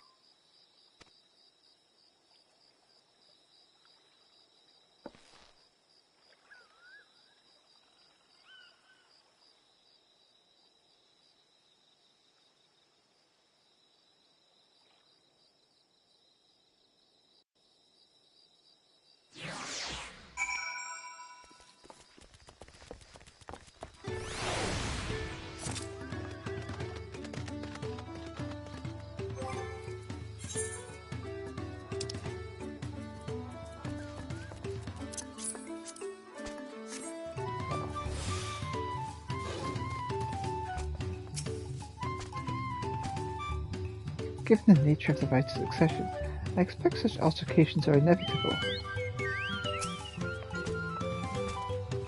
I'm thankful we made it back before anyone was seriously injured. He waited for us to leave so he could steal the float, a coward and a thief. If I've learned one thing in my life, it's that poor manners often betray poor character. A tense encounter. I'm thankful I often no thought to share those link pearls. I'm glad we kept the float out of Vakul Jah's clutches, but gods, he brushed me aside like I was a bothersome gnat. Thank you for coming back to our rescue. I tried to protect the float, but against that two-head, I may as well not have been there at all. Nonsense. You stood your ground and bought us the time we needed to make it back. You were incredibly brave.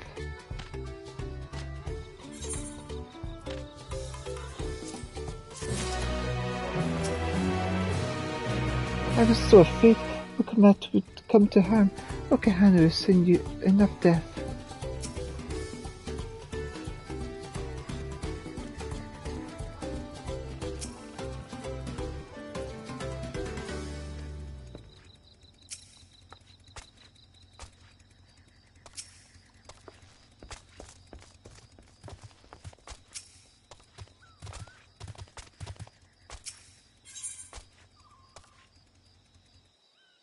Knowing the Hanu. Okivu wishes to spread word that the festival will soon be held. With that exciting interlude over, you'll be pleased to know that my repairs are finished as well. Before we commence the festival, however, it would be a courtesy to inform the villagers that Jiji Hana will be held after all. Go forth, but do not forget your greetings. At this stage, I should hope the reminder is unnecessary. Okay, Hallie. See? I remember.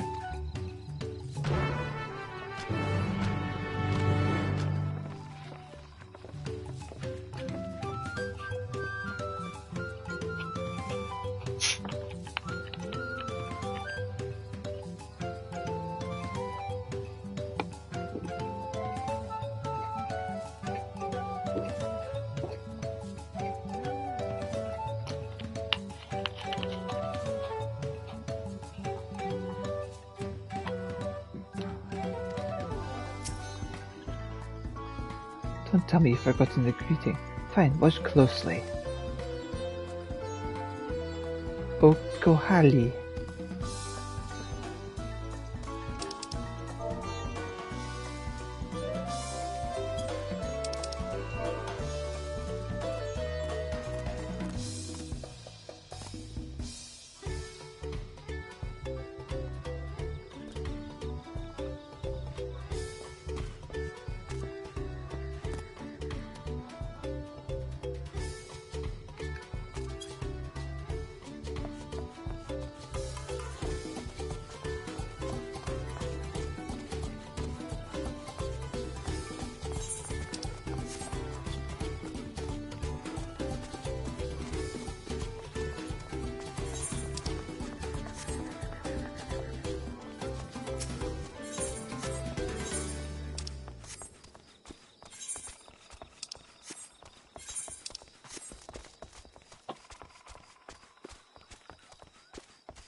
There's not much to be taken away from us. Why even try?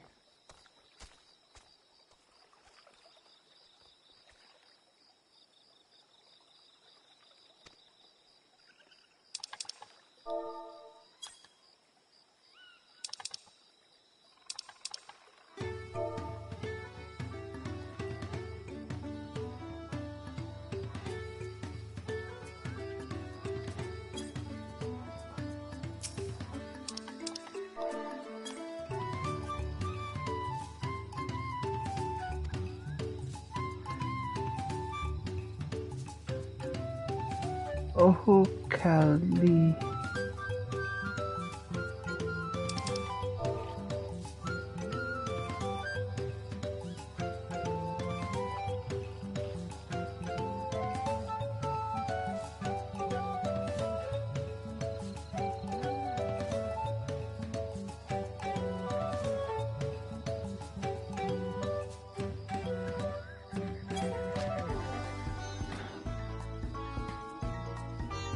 Oh, Kali.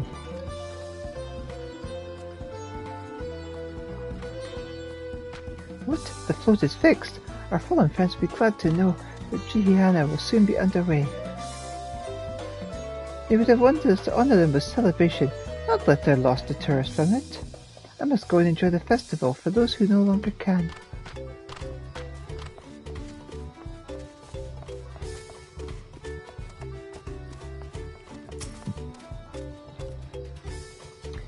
There's nothing to look forward to anymore.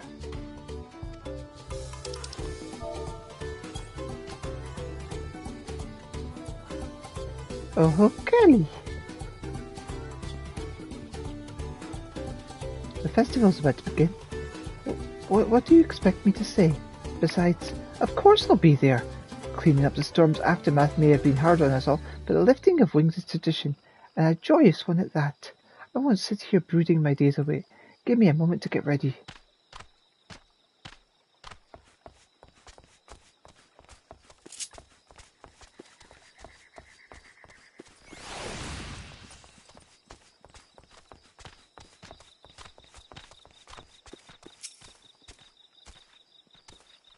Without Ihihana, life feels so empty.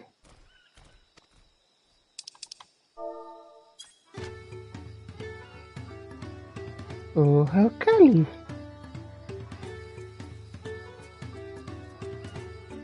Thank you for letting me know. I would very much like to attend the festival, but the repairs should be finished as soon as possible. What to do? What to do?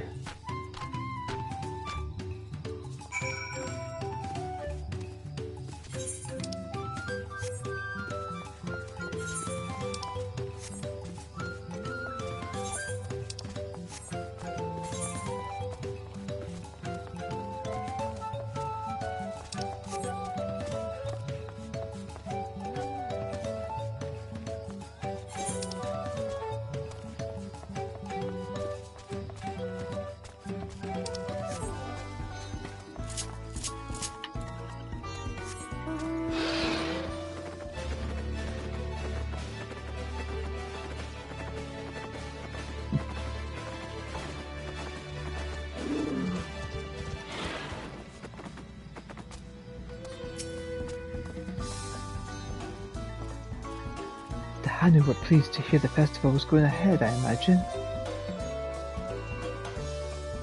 That is well. Once your friends return, the lifting of wings can begin at last.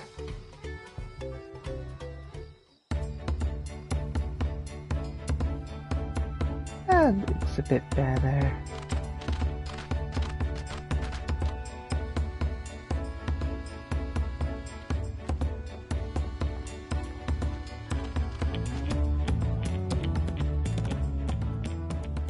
So few have come.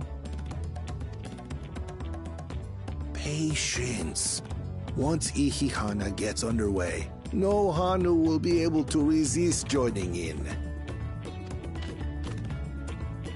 Just so. Ukewu knows well the heart of the Hanu. Have faith, Third Promise, and climb aboard the float. It is time for the lifting of wings. Right. Off we go. Yeah.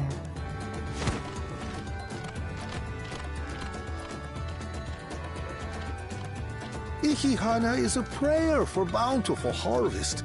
But this is not its only meaning. It is also an exchange of pledges between rider and bearers, a commitment to a long and fruitful friendship. Listen well, friends! The personage we bear today is Wuklamat, the savior of our beloved festival! Let your shoulders burn, or your feathers fall out, but do not even think of dropping her!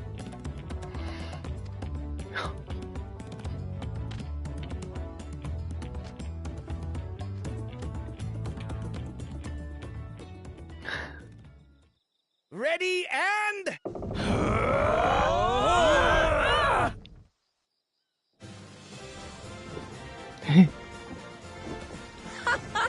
I could get used to this.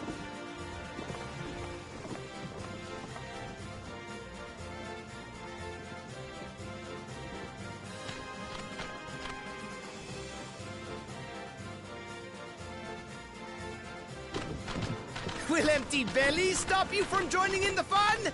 Come and help us carry the float!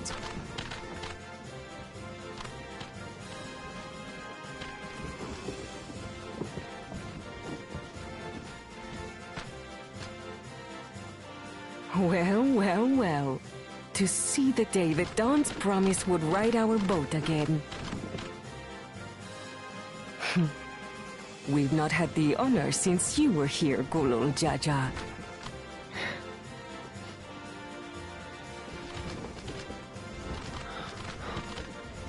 Right. We've enough bearers now. Onwards to Kozaduaki!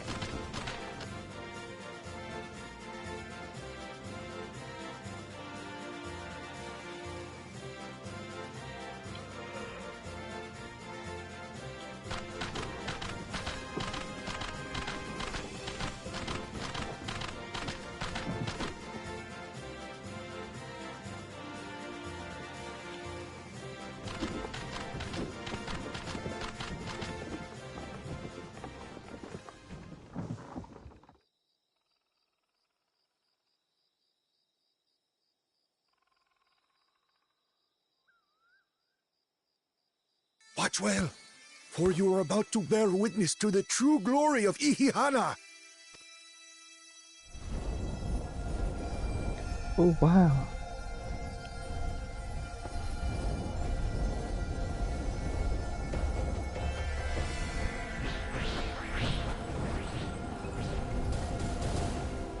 The float draws upon our life force, concentrating and amplifying the energy.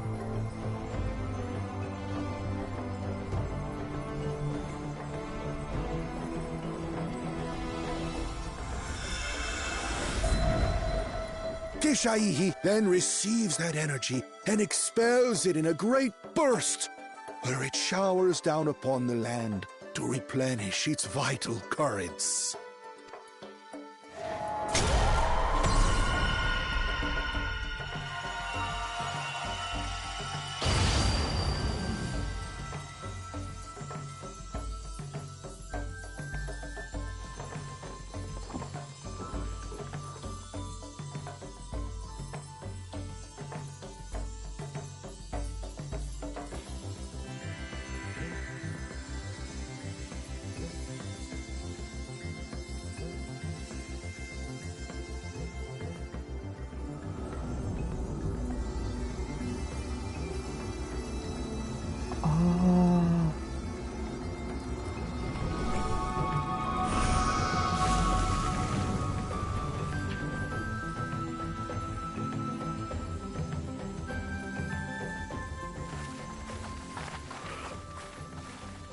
It worked. Like a literal charm.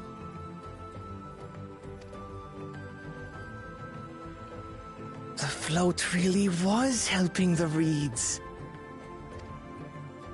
That was amazing! To think that such a thing was even possible!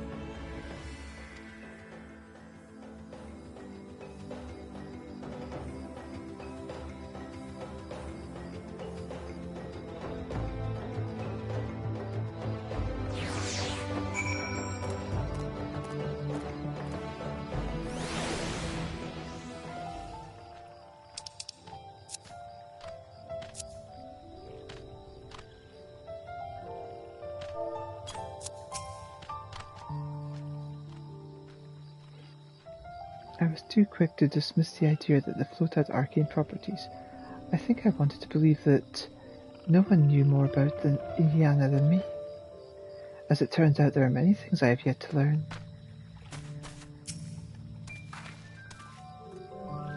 I'd like to take a turn ride in the float. What? It looked like fun. Don't pretend the thought didn't cross your mind. With their fields rejuvenated, the Hanu too might finally replenish their flagging reserves of ether.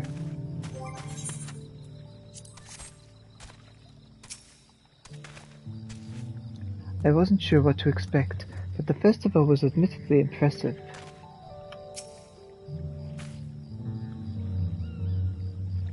Even deprived of their usual sustenance, the Hanu seemed invigorated the moment the festival began. Ihihana truly is magical.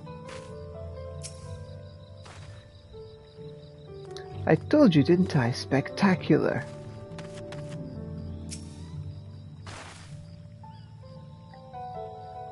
Should I have left the float behind like that? I was so excited to see the reeds. Nothing to worry yourself over. My brethren have been swept up by the festival fever. Last I saw, they were taking turns carrying poles on the way back to the village. Please feel free to look over the fields and enjoy the sight of what you've accomplished.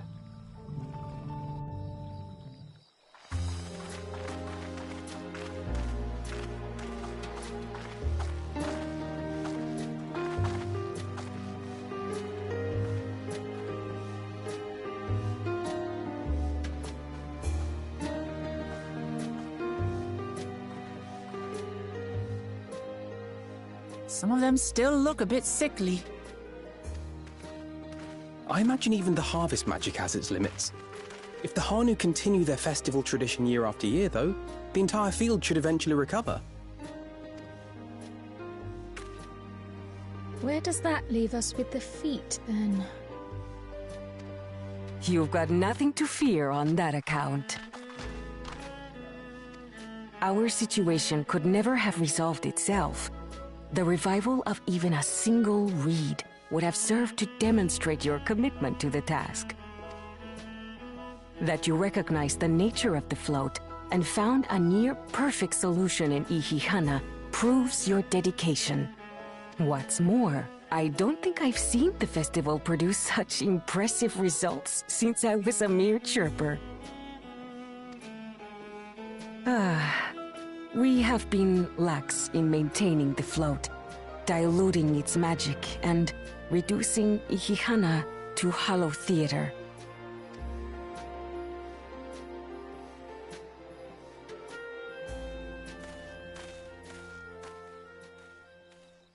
Kona!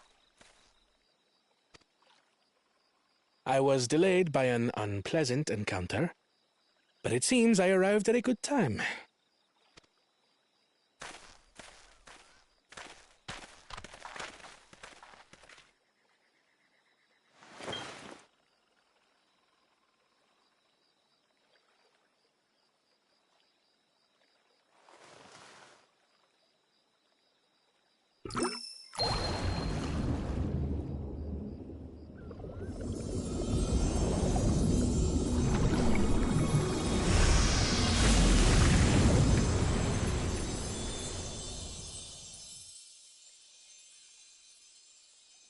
Oh, isn't that wonderful? What? You just pour in some mystery liquid and problem solved? Stagnant ether was to blame for the reed's poor condition. I assumed that was an alchemical concoction which enhances ethereal conductivity. It utilized the flowing water as an ethereal current, thereby promoting the transfer of life energies. A method I could not have devised without the education I received at the studium and the cooperation of my Archon allies.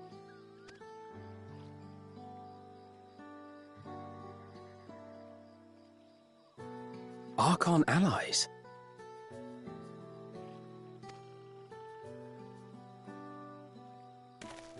You see, Lamachi, this is why we need to embrace foreign knowledge and technology.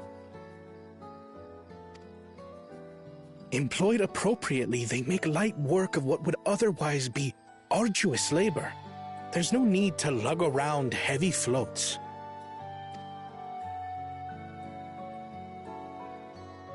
Well, you always were the clever one, brother. Your approach was no less effective, Wooklamat. It achieved the same result. Indeed it did. And you enjoyed the festival, yes? I did. It was so much fun. Having visited your village before, I thought I knew everything about it. As it turns out, I knew very little.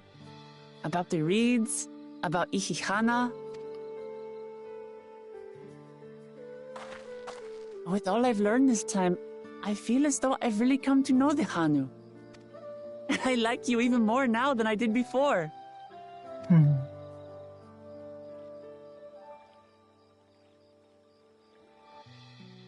The feeling is mutual. And it's not just you who had a lot to learn either. I'll never look at our float the same way again. The two of you have exceeded expectations.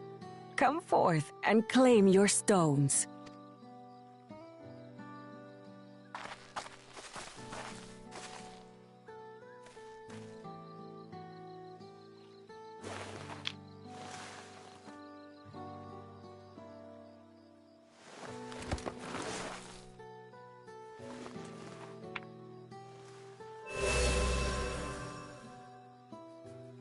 Five more to go.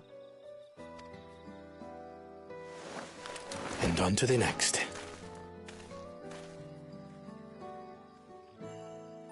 Not even a moment of celebration. That's Kona for you. The third promise? You must join us for Ihihana next season. As Dawn servant, of course.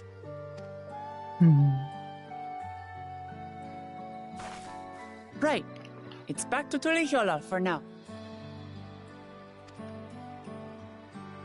Thank you for having us. I look forward to seeing you all again.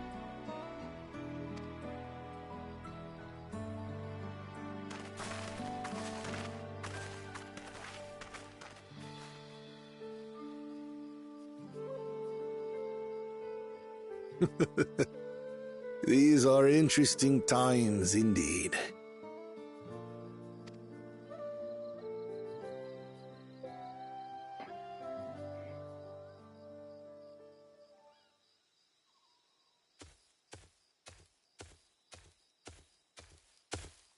The concoction was brewed by Kona himself. It's a test vial, but it should contain the same reagents.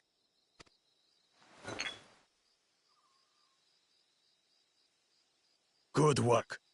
We'll use whatever we must to win. For win we must.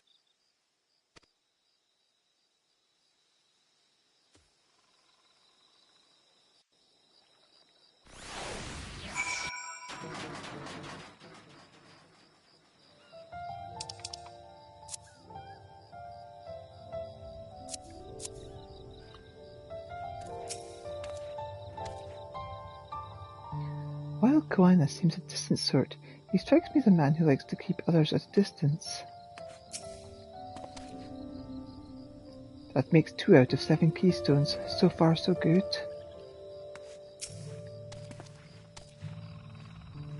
I'm curious as to who these Archons and second promise mentioned could possibly be. Where has Bakul Jaja gone, I wonder? And what did his follower mean by the other prospect? My journey has just started, and already I've met so many wonderful people. Wook Ivu, for one. He's a bit eccentric, but everyone could stand to be as respectful of the other cultures as he is. And Lino Hanu. It warmed my heart to see him honor his departed friend through Ihihana, and to help others do the same. I can't help but feel excited thinking who else I might meet over the course of the contest. Come on, let's head back to Zekaltier.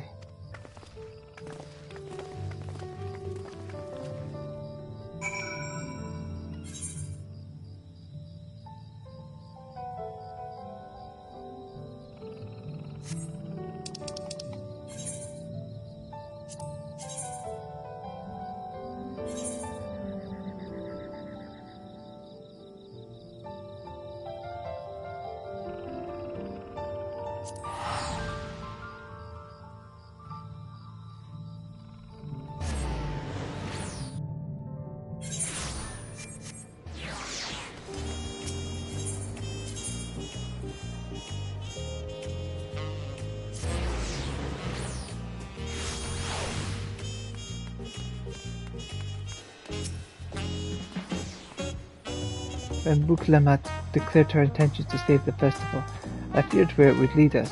I'm glad to see my concerns were unfounded. Travelling with so large and diverse a group is unfamiliar to me. If she could see me now.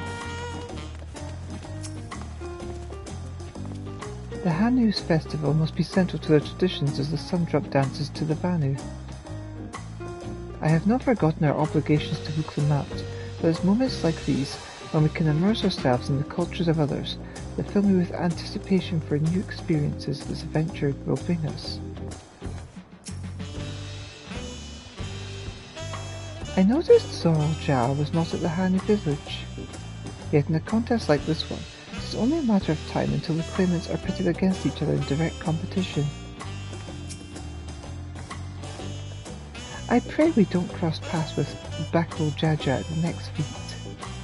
But even if we do, we've made a good start to these challenges. Hopefully we can keep it up.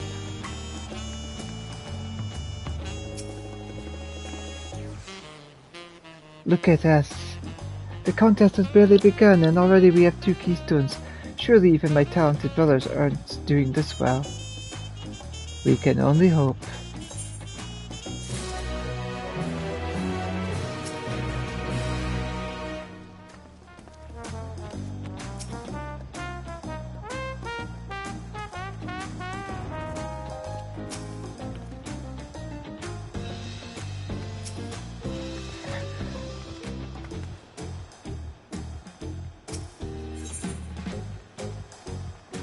Koma is eager to attempt the next feat.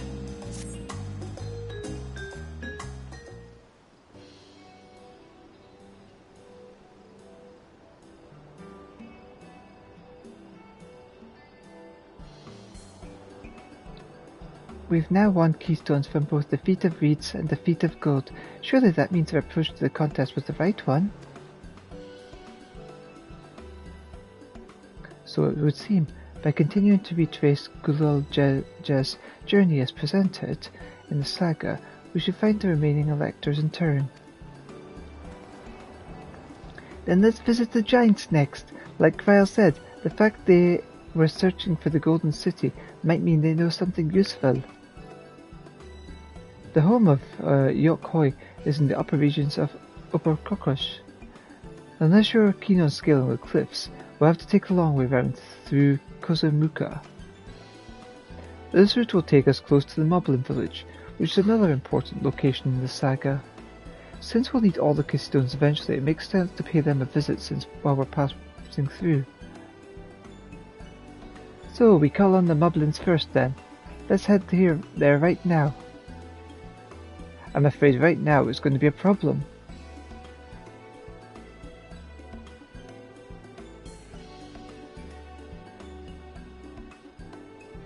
The flight of Wee Wingless, the great stairs leading to the Moblin settlement, collapsed in the storm. What are we to do then?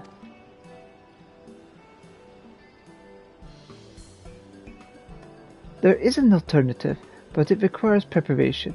Until it's ready, you could rest at the cabins, or see more of the city, whatever you prefer.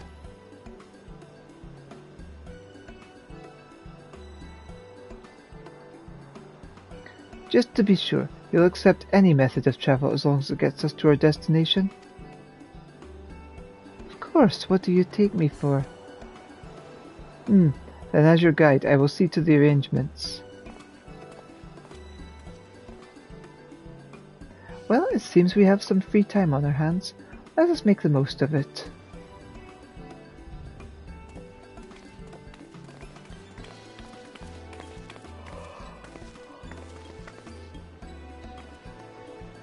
I need to get my axe repaired. I nicked the blade pretty badly when I took a swing at Bakul Jaja.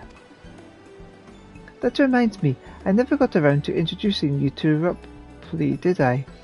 He's the man in charge of Wukamakachi, and a good person to know. Want to come along? Let's go then.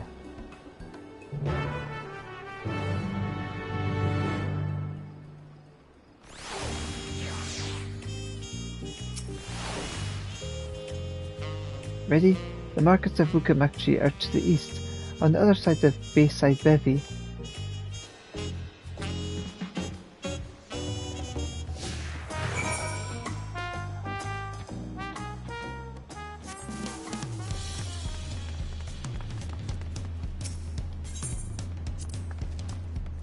Wukamakachi is everything that Tuliali was built to be.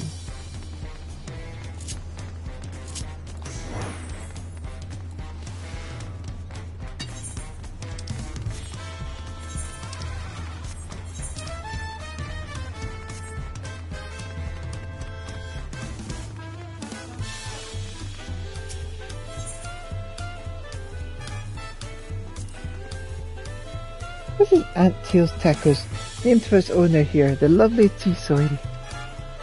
If you're after the best tacos in Tulioli, this place sits at the top with Zebratia. You say that, third promise, but you only ever eat Eva's food. Come and buy mine for a change.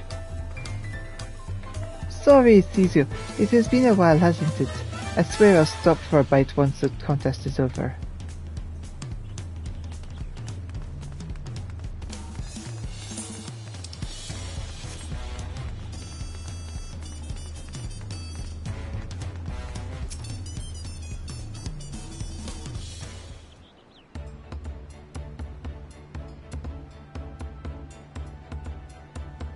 My, the third promise. How might I assist you this fine morning? Well met, roughly. I need to buff a nasty nick out of my axe blade.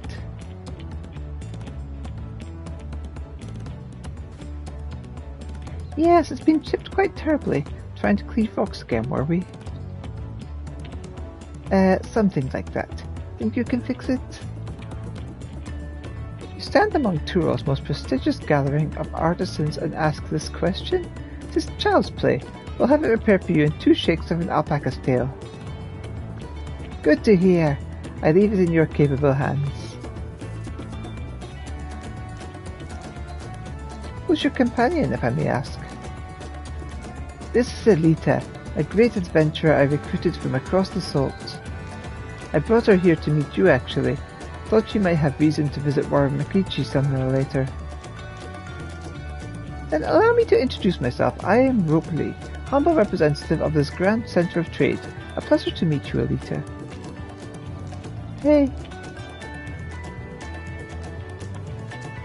You there, stop dithering in the shadows and announce your business already.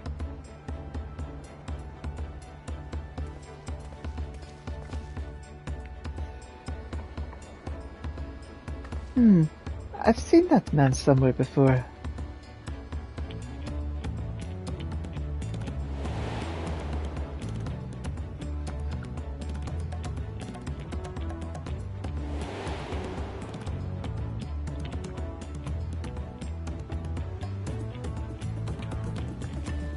He was on the ship with us earlier. A jewellery maker you met on the voyage over.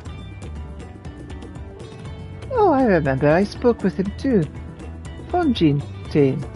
Yes, that was his name. You've been loitering like a flighty admirer who I can't pluck up the courage to confess his feelings. Out with it then. Why are you here? That is to say...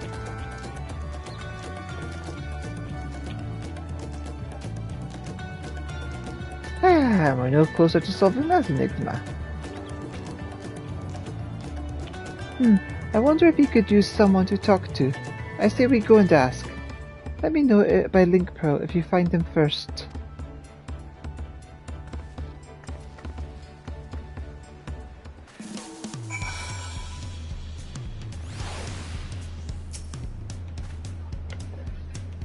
Our nervous man of mystery fled westwards, never to be seen again.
Biggest head Daddy, playing host to never-ending stream of customers, large marketplace in Toledo is replete with goods from every corner of Chirral. Its proximity to the harbour ensures that cargo unloaded from the boats and barges can be transported directly to the shelves of local merchants.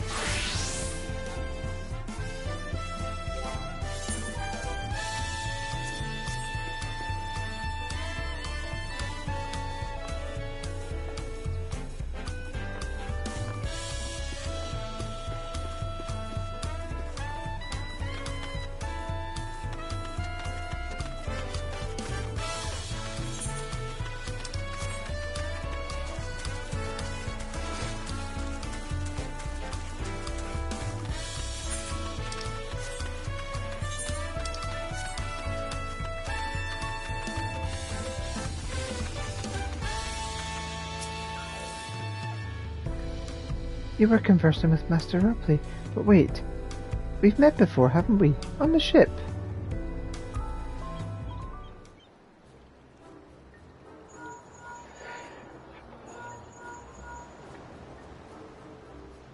You found him. Good, I'll be right there. Why did you run off like that? Did you have business with Ripley or not? Please, you needn't concern yourselves with my affairs. I'm undeserving of such attention. Huh? What are you going on about? I beg of you, do not ask me to explain. Do not. Sorry, but the more you tell me not to, the more curious I become. Besides, you look like you need a friend. Ah, you are too kind. So be it. I suppose I can share with you a morsel of my misery. Before I came to Tulioli, I worked as a goldsmith at the most prestigious jewellery maker in all of Ulster, Esthames Aesthetics. Oh, it started off well enough, but as the days passed, everything began to go wrong. Compared to the masterpieces of my talented colleagues, my products were lacking, mediocre. I lost all confidence. Crippling doubts had possessed me, and any veneer of bravado I tried to put forth soon cracked beneath its weight. Thus did I take ship, hoping to find a fresh beginning on new shores. Yet, as you witnessed, I lack the courage to even approach a potential employer. You stand before a man wallowing in the wreckage of his ill-spent existence. Alright then. You offered a morsel, then served us the full course.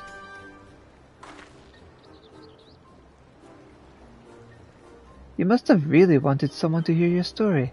If you like, I could try to give you a few words of advice. Then you have experience with my predicament? Of feeling terribly inadequate compared to your undeniably superior peers? Well, when you put it that way,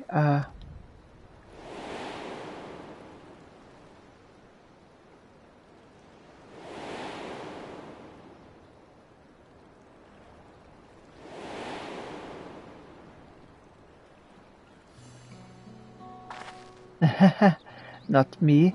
I'm Wuklamat, third promise of Tuliolal. Daughter of the Dawn Servant. Of course, you're a member of the royal family. Please forgive my presumptuousness. But what of you? Have you ever measured your work against that of your colleagues and found yourself wanting?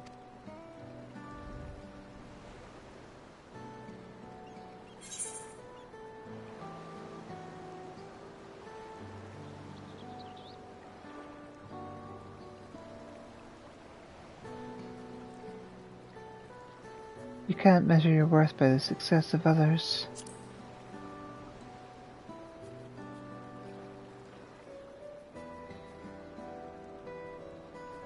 How can I not? Should my work not meet the same exacting standards, no new commissions will be forthcoming. What was the point of my becoming a goldsmith?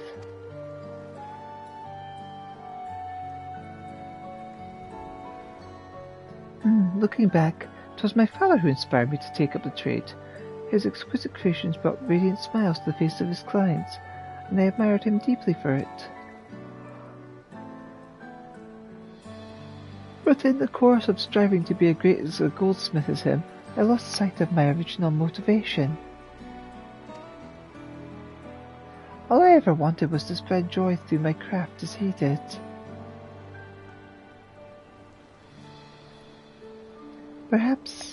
Perhaps I will give this one last try.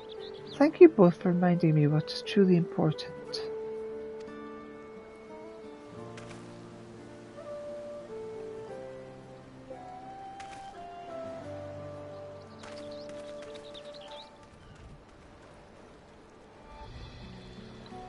What is truly important?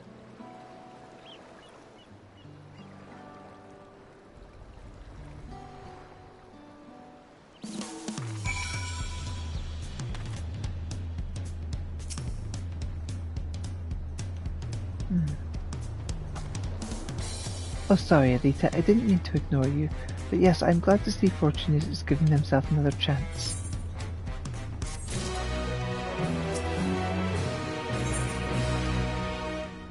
Clement wonders on how Fortunate is getting on.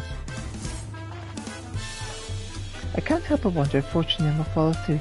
Let's see if he's actually going to talk with Ropley.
You can do this, Fortunate. The lurker seems a changed man. I'm not sure even if it is the same man. It was kind of you to come, but you needn't worry, I found my courage.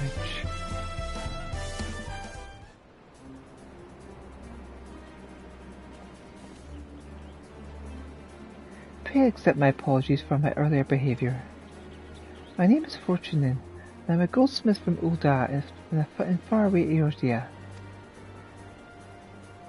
I realize this is a bold request, but I should like to continue practicing my trade here in Warmakichi.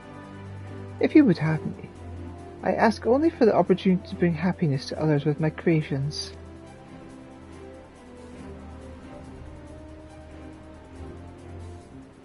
So that's what it was about. You were looking for work.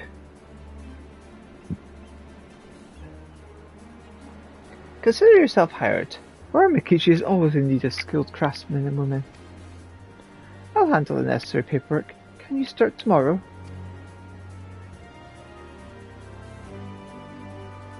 Yes, of course. I must thank you both again for the sage and timely advice. I don't know that I was all that helpful. But you were. Had you not come to speak with me, I would not have had that moment of much-needed self-reflection.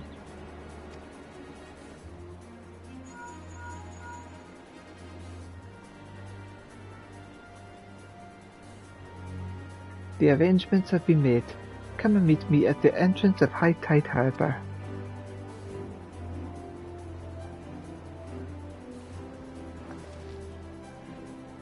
Oh, I almost forgot.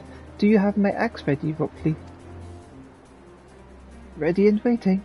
Behold the sublime touch of a Warmakichi artisan.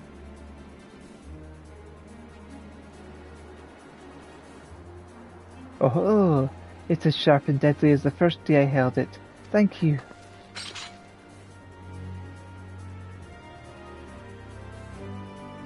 Well, good luck to you, Flodrintian.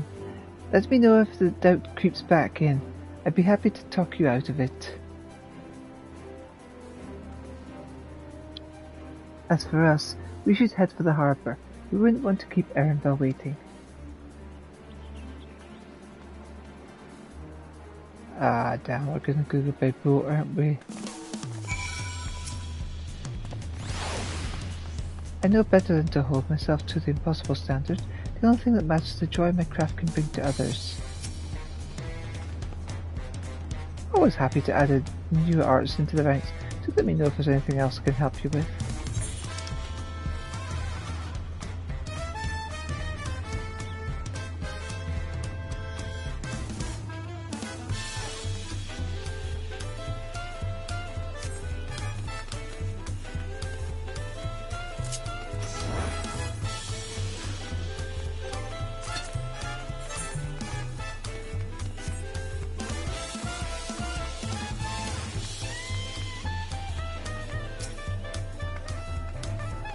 All that waiting was making me hungry, so I tried to attack them both. Zebra Tear and Ant Teas. I think I prefer tea with spicier flavours.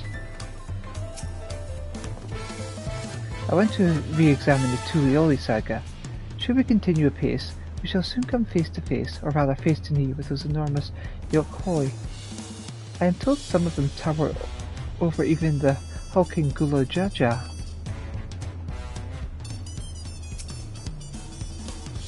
I wandered through the Bayside markets and found earrings almost identical to mine. They indeed seem to be a common travel charm, just as Mablu described.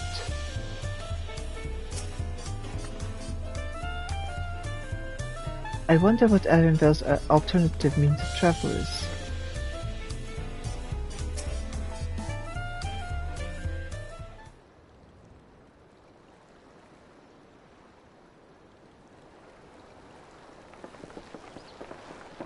Enough with this secrecy. What's this big plan of yours?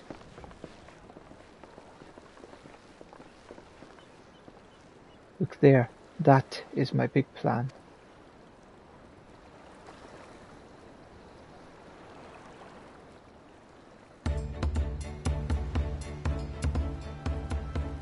What is that?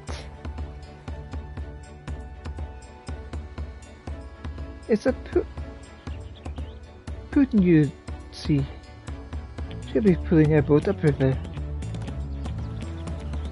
How do we know she won't thrash around and sink us instead? They're gentle and timid creatures, for the most part. She's unlikely to cause a fuss unless you give her reason to.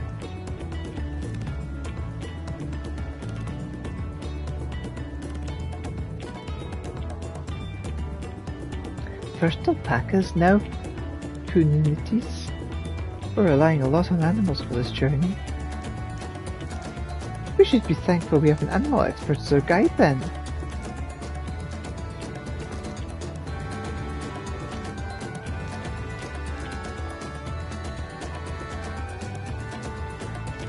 But did it have to be my old nemesis? Another boat? Well, I took you for someone who was up for the challenge. Was I wrong?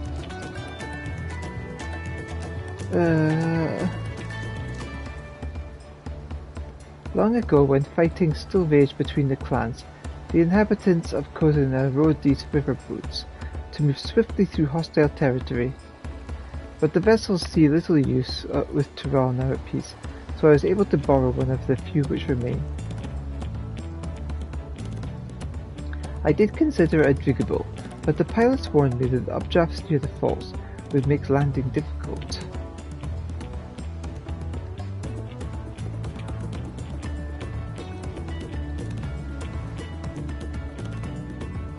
You said borrowed one, yet there appear to be several on the water.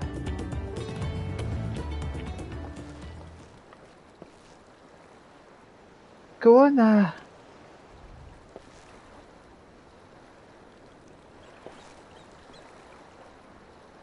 Lamati, travelling up the river, I presume. Seems that way. Does this mean you've earned 2 keen stones already? I can't believe how well you've managed despite undertaking the contest alone.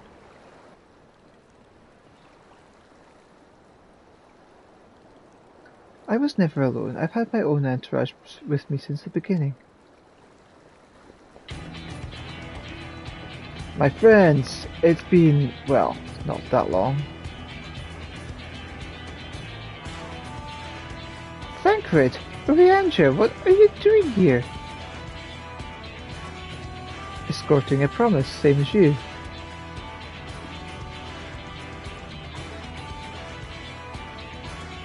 I'd heard much of the incomparable Archons during my term at the Studium. As soon as the contest was confirmed, I thought who better to recruit to my cause. I contracted the scholar who arranged introduction to these 2 gentlemen. The second promise had specific requirements. They who would be his assistants must both proven survival skills and mastery of the arcane arts. Thus did Thancred and I receive the summons. My own studies concentrated on technology which our people could readily use, such as inventions born of magitech or clever engineering.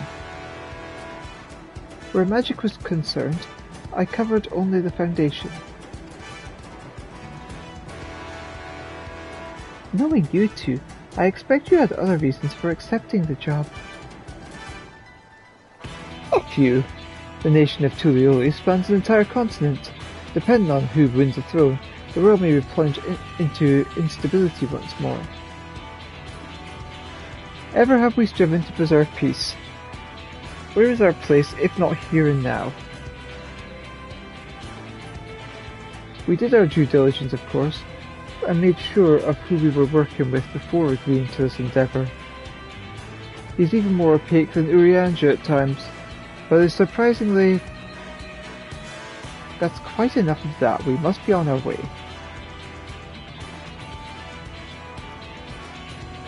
Wait, I have one question before you leave. Koana and Wuklamat are vying for the throne. As Koana's entourage, does that mean you're resolved to defeat all his opponents, including us?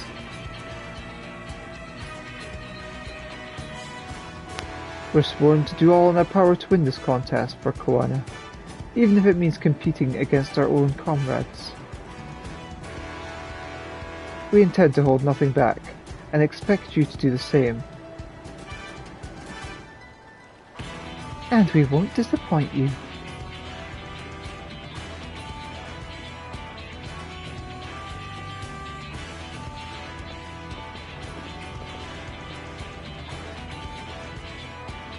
I thought you were taking a boat.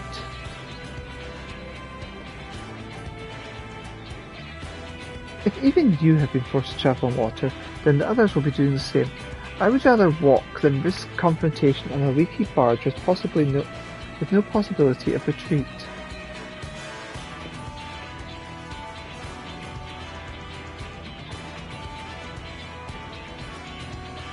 It's true that I can't stand boats, but I trust the route Erenvel has chosen for us.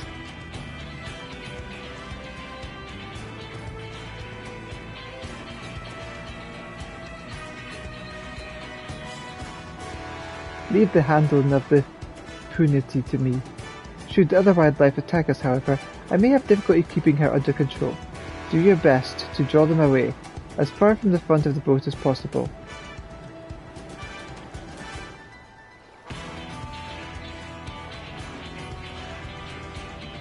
Then we shall remain on deck and stand guard. Although it may be wise to have at least one of us sit up front with Erenvel, just in case. I'd like to stay on the deck. I'm eager to put my pictomancy to the proof. And I'll take any chance to show you I can hold my own in the battlefield. Then Kaya will stand on guard with Elita.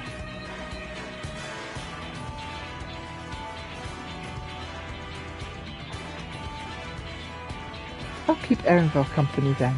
With my blade, I can respond more quickly to threats than Alphenord. Thank you. If a fight breaks out, I'll try to stay out of your way.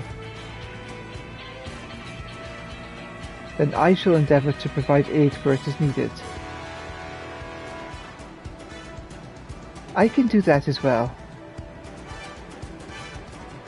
That should cover most eventualities. Secure your gear and board the boat when you're ready.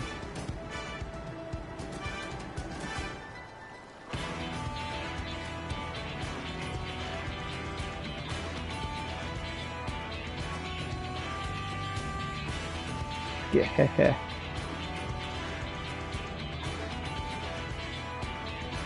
Let the hunt begin.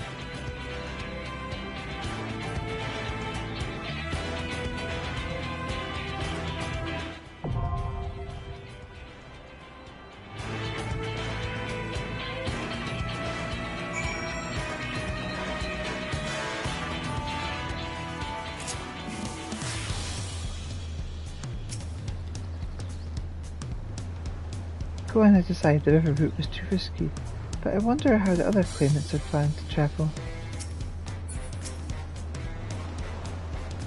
We'll take the smaller boat to the big vessel with the Punity.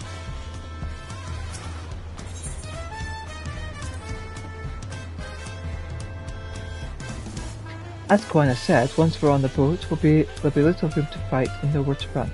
We must be prepared for all manner of threats.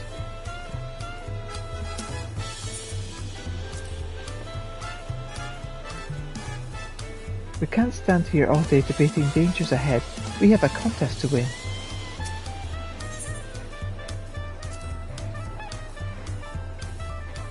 This should be a good opportunity for you to see how far my training has progressed.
We're in for some rain, it seems.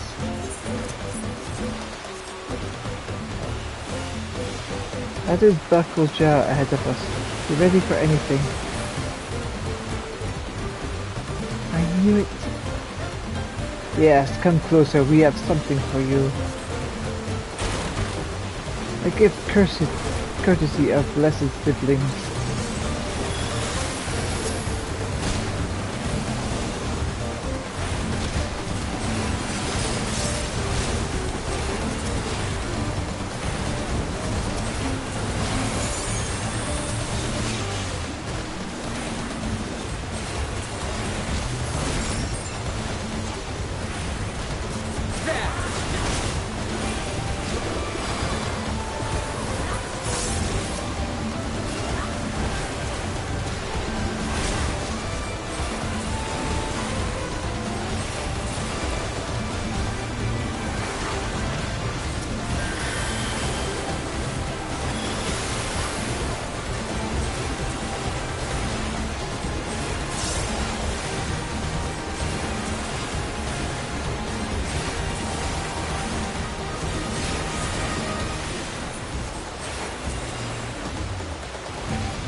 God, this is not going to plan.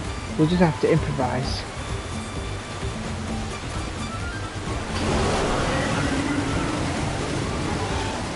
The harness. Afraid of a fair fight. See you up forever if you make it. Damn you, Buckle Juha. You've broken the boat. Pulling our boat was a cowardly move. Annabelle, we're losing speed. Can't command the boat like this. The harness is broken. I'm sorry, but we'll have to go over to the bank. Seems Babel's Jack got his way. We won't be going anywhere until we can make repairs. See if there's a route over land. We'll try to catch up with you later.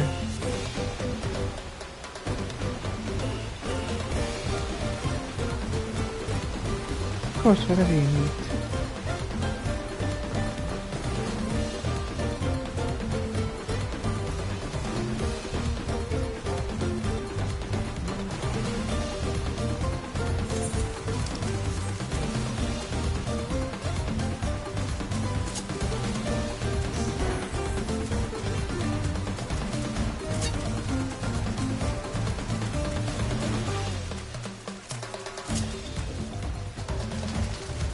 The mother of all purity is huge.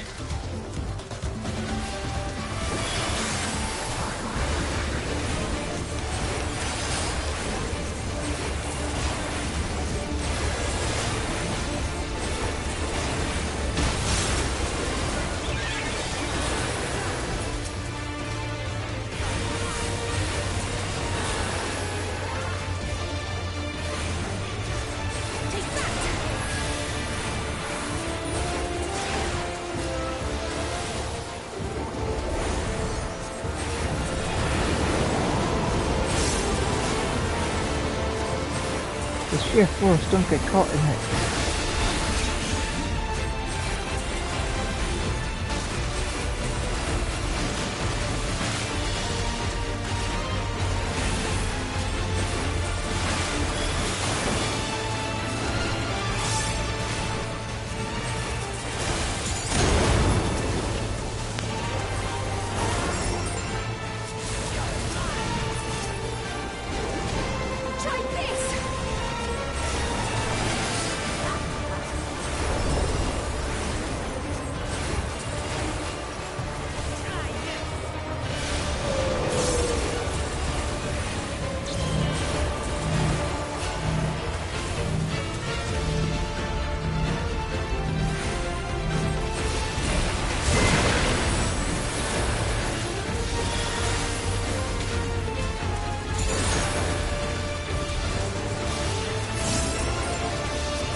unbelievable.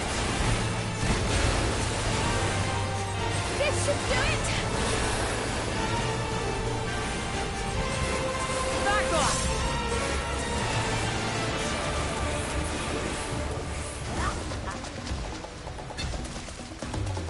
Let's have a look at the monster. Appears to be the same way again. Such monstrous lungs that creature had.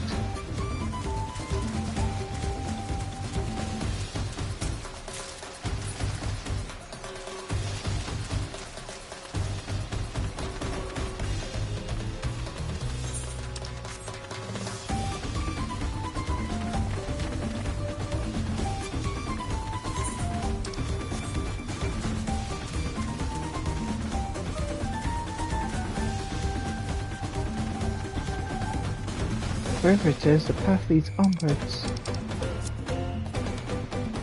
There's some manner of mineshaft.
What strange happenstance has some misfortune befallen my vessel?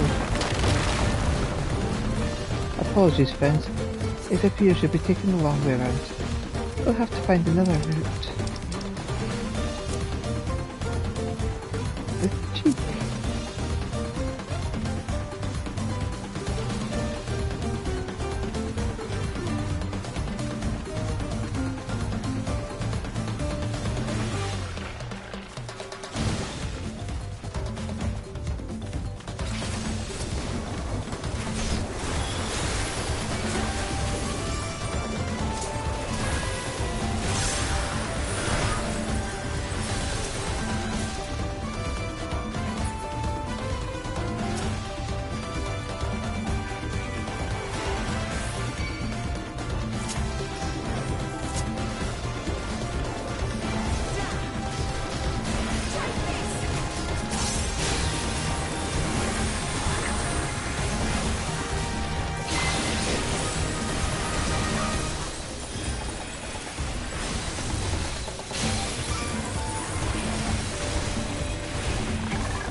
We sneak by, can't we?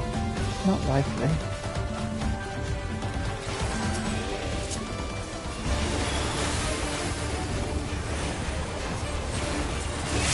Drowsy.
What now? Ew, he's passed something up in minutes from before.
Another victory for us. Out of the tunnels we go.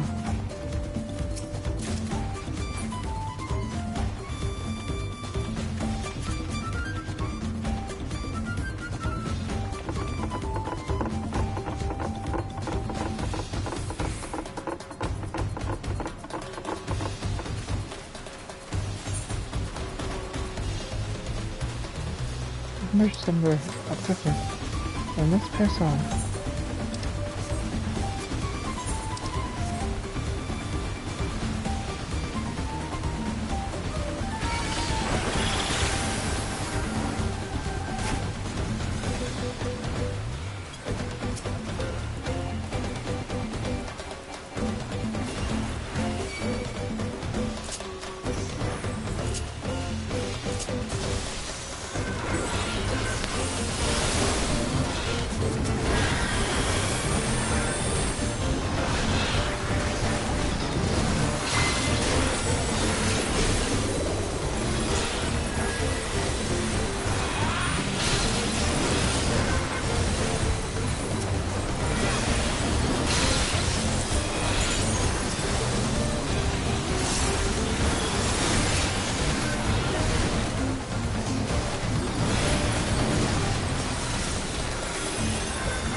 species of biokin?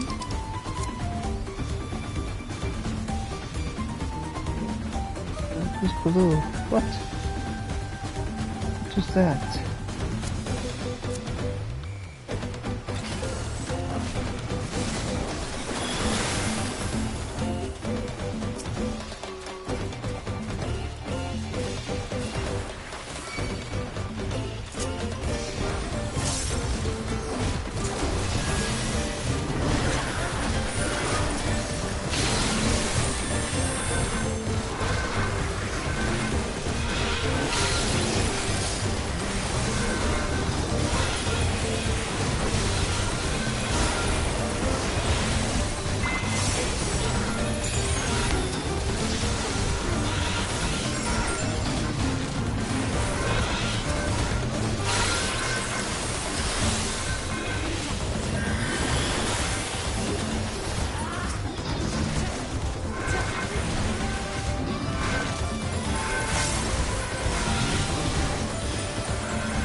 The biokin we saw earlier.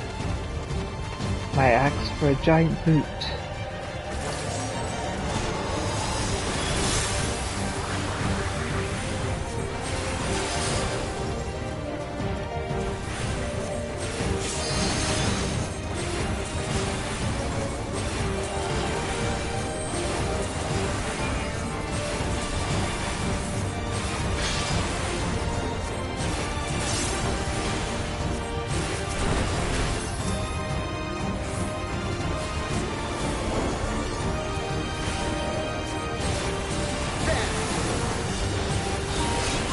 We got pumas coming in. Don't seem interested in us. After a rival predator, it seems.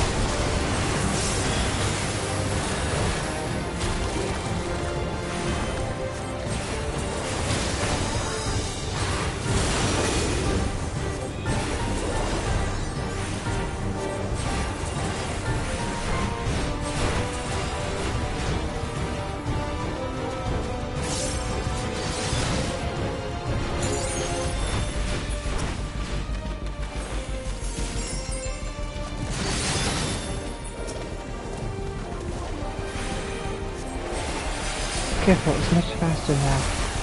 To make crosses of its prey.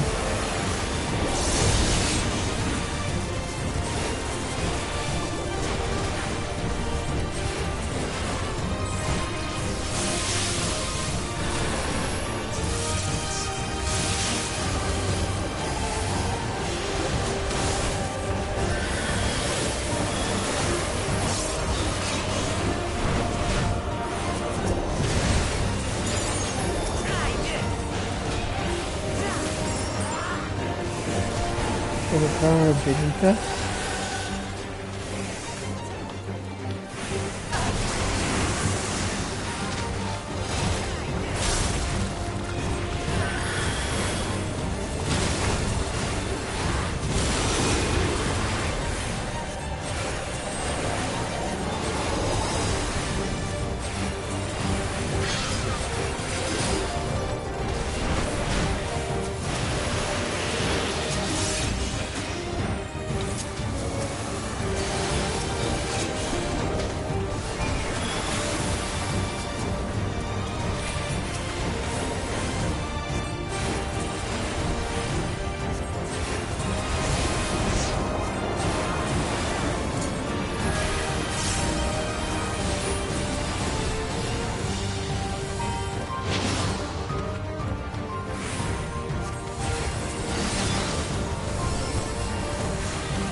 Oh, Kanoa's gotten ahead of us now.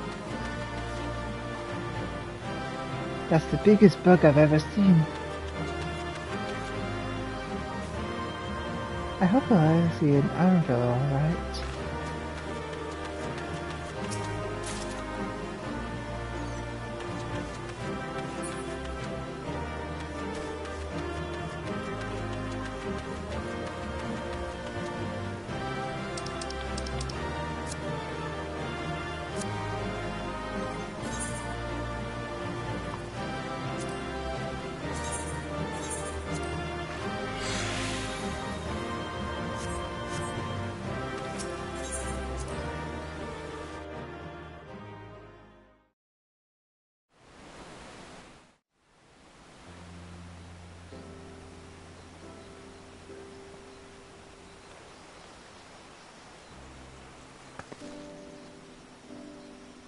This is as far as we can go on foot, it seems.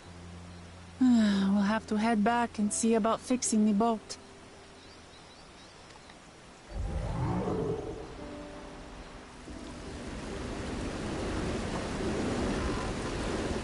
Hey! Everyone all right?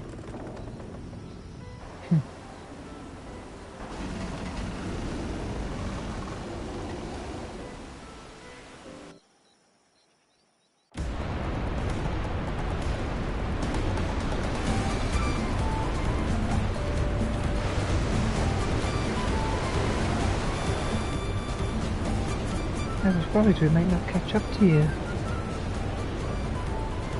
Those caravans you Coventry first were dug by the York Fort in their search for the gold. Reference of explanations found throughout this area. While I appreciate the lesson of Wise Guide, are we landing this boat anytime soon? Our river journey is almost over. For proof of that, you need only look ahead.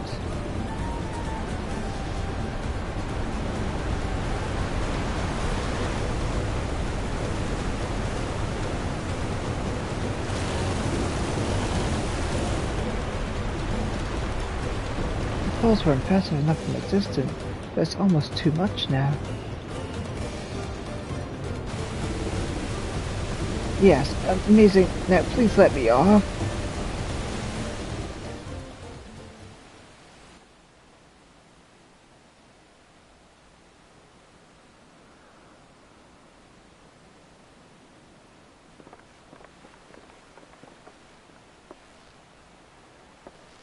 No, no more boats.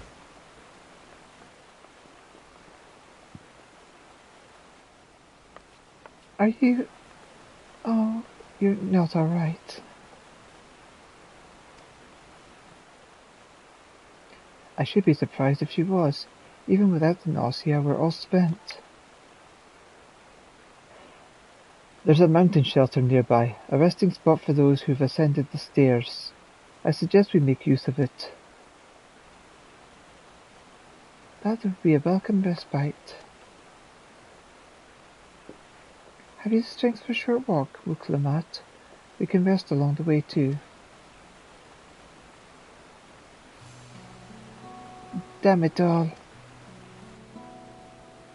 A promise is meant to lead from the front, not mule and moan like a sick kitten.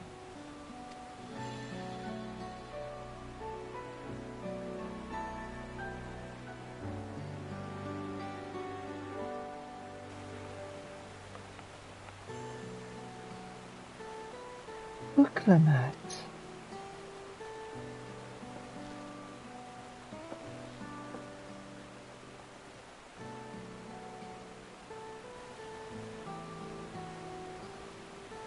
Ignore me. It's the nausea talking. I'm fine, really. Lead on, I'll follow.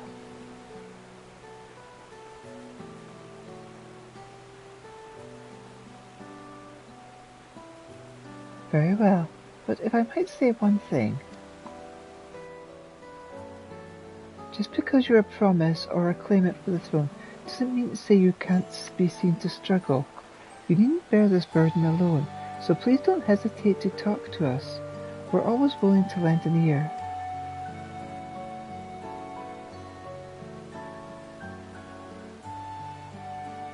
But Cryo,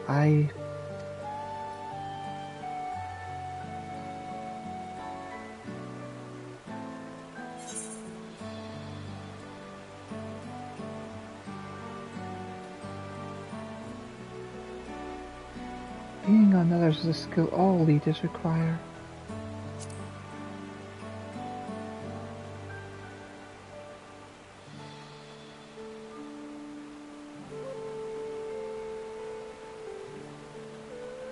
You as well, Elita?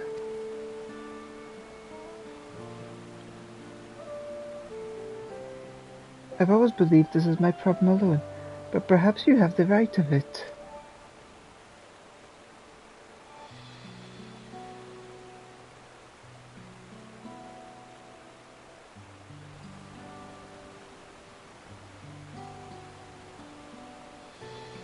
Alright, I'll talk about things. Just give me a moment to collect my thoughts. Of course, as long as you need. We'll be waiting at the shelter when you're ready.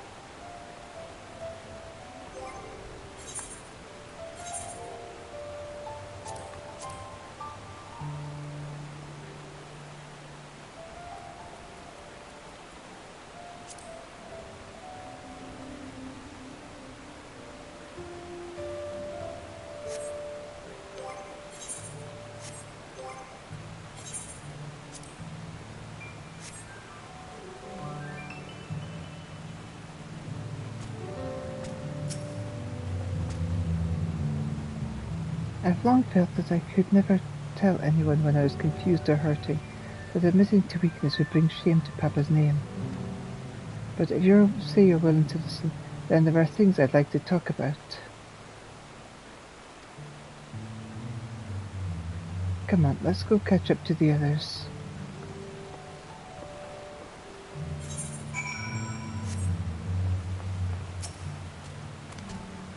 To the other, you see, I'd be happy to take you.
Listening to Cosey's plot for Wukelamat to let her guard down. I know it can't be easy for her.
This place is called Many Fires. There's a constant stream of peddlers and travellers who make camp here after climbing the stairs. Now that I decided to share, I feel so nervous. This side of the region is so different from where the Hanu live. The striking colours of the vegetation alone.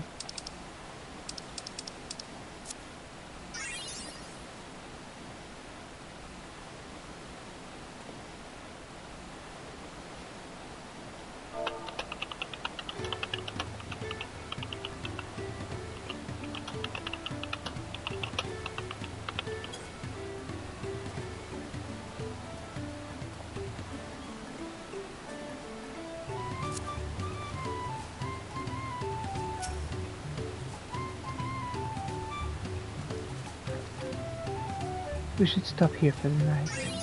I understand the desire to rush ahead, but we need to recuperate from our punishing river adventure. Then let's settle in. We'll need a cook fire, and there's meal preparation to be done.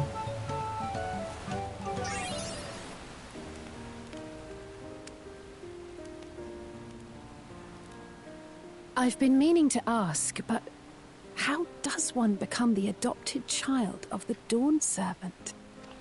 I was but a ball of fuzz at the time, so I don't remember much. My earliest memories are of life in the palace.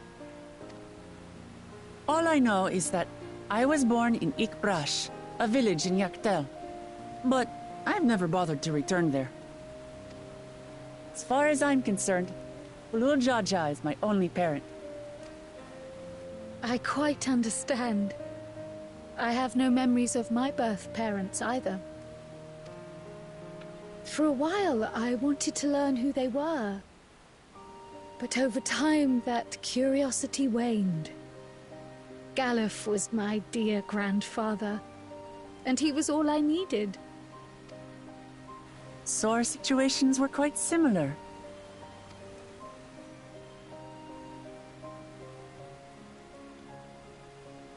Even though Papa already had a trueborn son, he raised me and Kona with no less love. One time, I'd wandered off alone into the forest and gotten lost. Before I became a meal for some beast, Papa dropped everything and came to my rescue. I was scared and sobbing and ready for a scolding, but the head of resolve praised me for surviving the ordeal. I did get my lecture from the head of reason, though. He went on and on about the dangers of the jungle and all the horrible ways I could have died.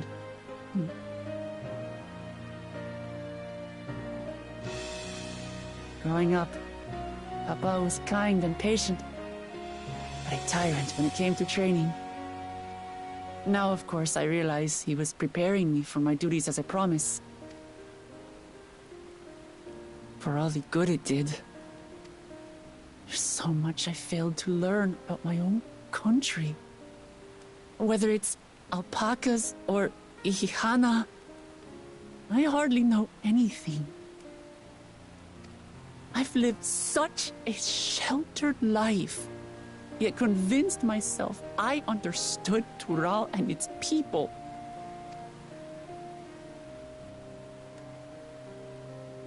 I don't have Kona's education, or Zoralja's strength. I'm all bluff and bravado, not fit to bear my title.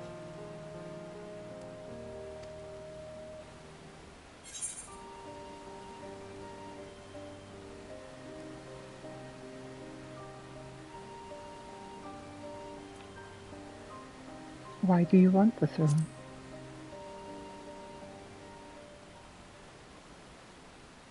Why? Because my father built a nation where everyone can live in peace, and I want to keep it that way.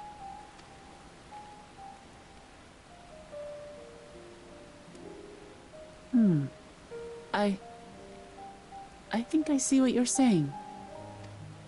My reasons for joining the contest have nothing to do with my brothers. It's always been about the Turali, and what I can do for them. You said it yourself. How important it is to properly know something. To hear the voices of others, empathize with how they feel, and think how best to serve. In so doing, you'll come ever closer to being the person you wish to be.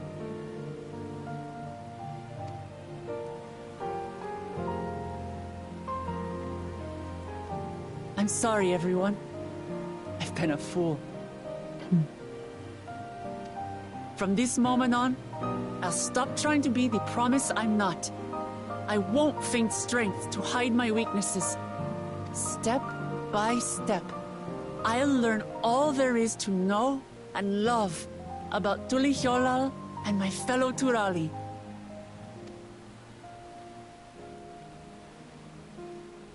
It might not be the smoothest path, but it'll be a path of my own making. I will find the City of Gold for all of us, along with the answers you seek about your grandfather, Kryl. I swear.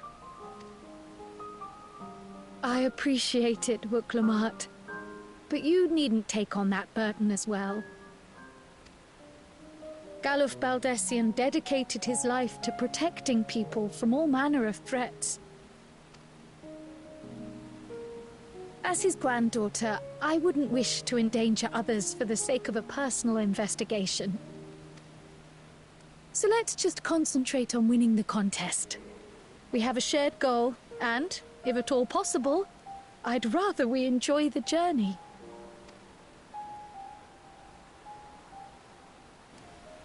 Hear, hear. We are companions on the same road, bound for the same destination. With our combined talents, nothing will stop us from reaching the Golden City. Thank you. Thank you all. I am proud to call you my friends.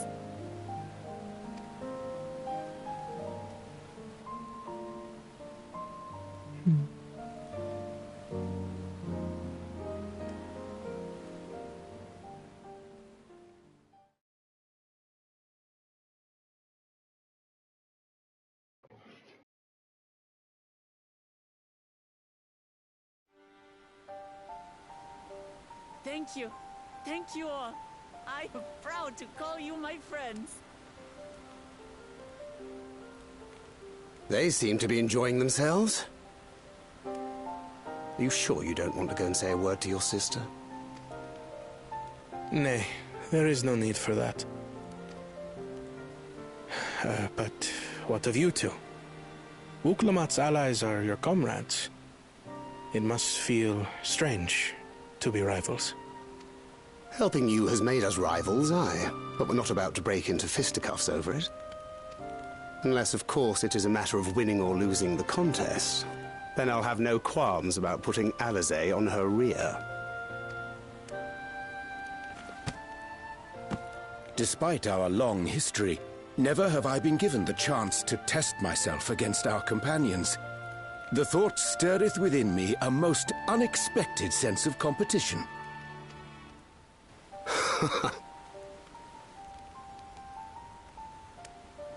Lamachi has surrounded herself with distinguished figures indeed. One of the Studium's finest graduates. The head of the students of Bardessian. And then there's Eorzea's vaunted champion. If she's half the hero you say, then the odds are stacked against us. Not that I have any intention of bowing out.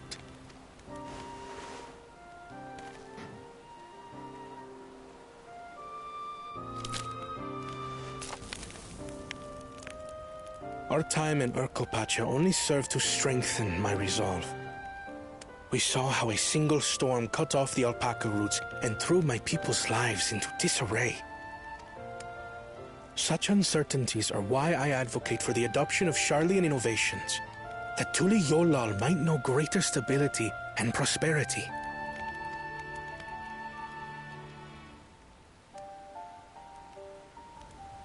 Our nation can change for the better. And I will be the man to change it. Well, it's a start. I imagine your experiences on this journey, all the things you'll hear and feel and think, will help you refine that approach.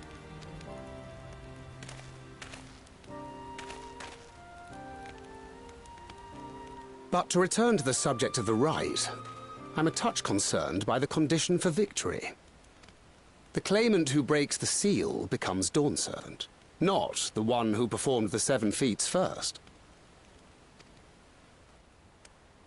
The would-be victor need only possess the 7 keystones. That is correct. As the contest wears on, we must brace ourselves for greater conflict.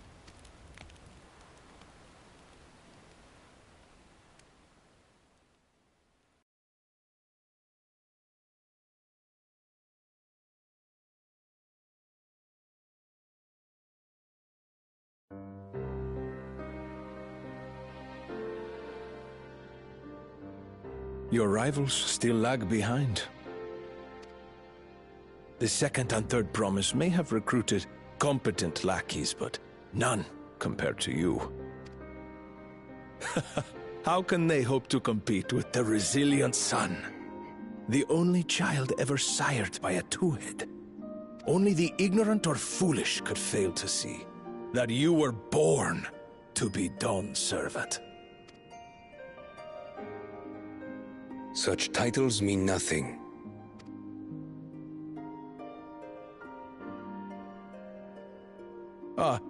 I neglected to mention. When I first heard the rumors that the contest involved the Golden City, I spoke in confidence with Gulul Jaja's inner circle. They all agreed on one thing. Whoever reaches the City of Gold will attain a power so great, it can dictate the course of history. If this power truly exists, then I humbly beg a fair share of it. Time is passing, and I would put my plans in motion without delay. The useless tool is cast aside, after all. And just so there is no misunderstanding, you consent to this course, no matter who is made to suffer. In battle, everyone bleeds. The Dawn's promise is no exception. What better lesson to teach our people the folly of war?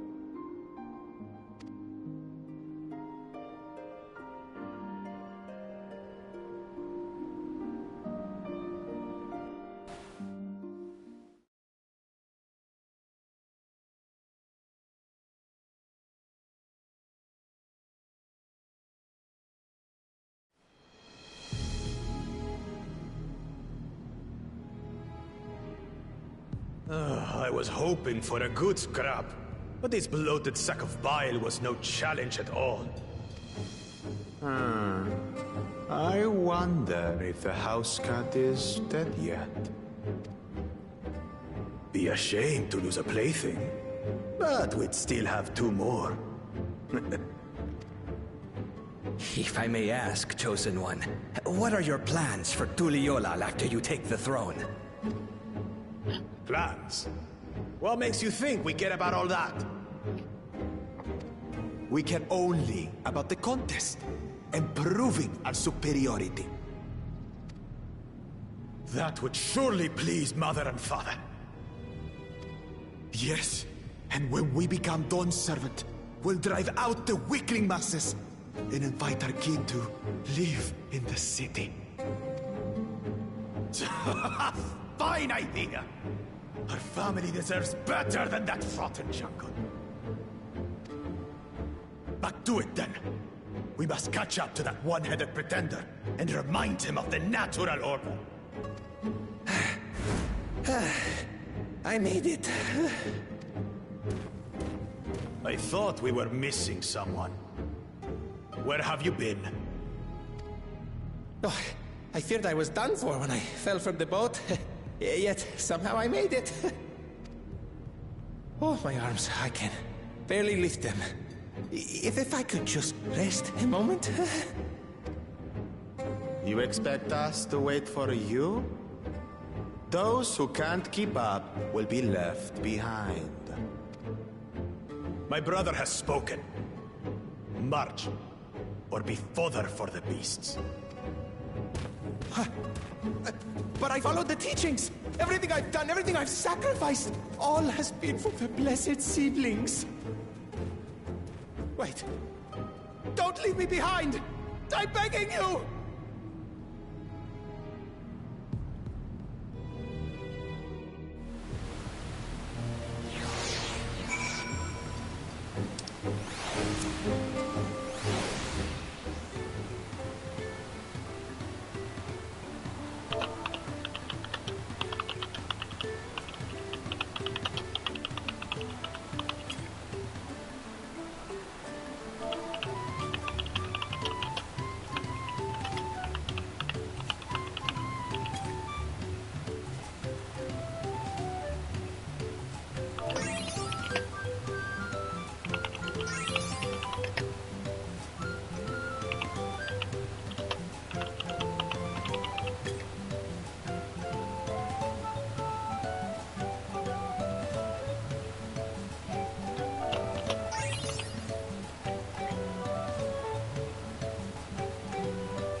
Being able to stay this thing has brought me such relief. It's like a stone has been lifted off my chest and I can take a full breath at last. I don't want to encumber myself like that again. I want to be better, will be better for myself and my people.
I'm glad we could take a moment to talk things through. Wilkmat seems much happier for it. I have some small experience with the pressure of leadership, and crumbling needs its weight, as you know. If anything good can be said to come of my failures, I hope it's my capacity to help others avoid similar mistakes.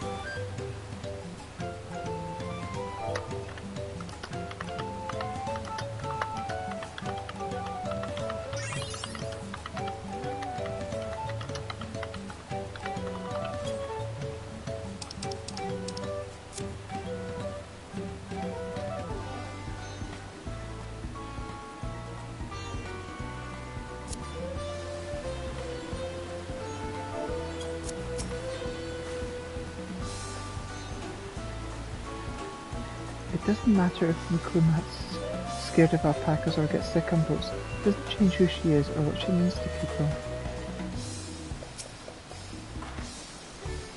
I'm ready to move on.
Arabella is concerned about dangers on the road. A Moblin settlement of Bristolshire is not far from here, but be warned, the road will be taken its favoured hunting ground for bandits. With the stairs currently impassable, there will be fewer travellers, meaning the brigands will be desperate for victims to ambush. Although considering present company, I suppose my concern is unwarranted. Bandits on the road? What have Zaraja and the Landsguard have been doing? Seems it's up to me to restore the order of the area. And off she goes again.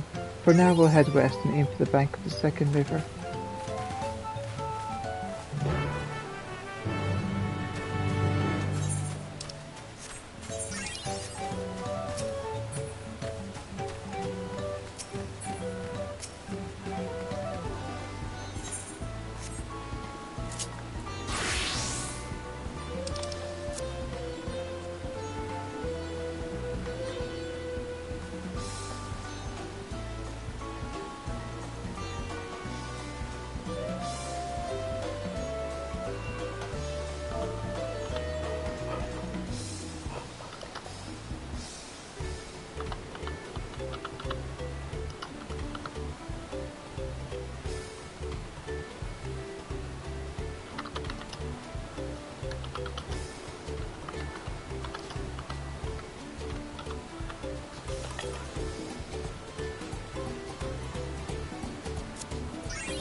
Right, I am going to stop there for now, because my partner will probably want bed soon.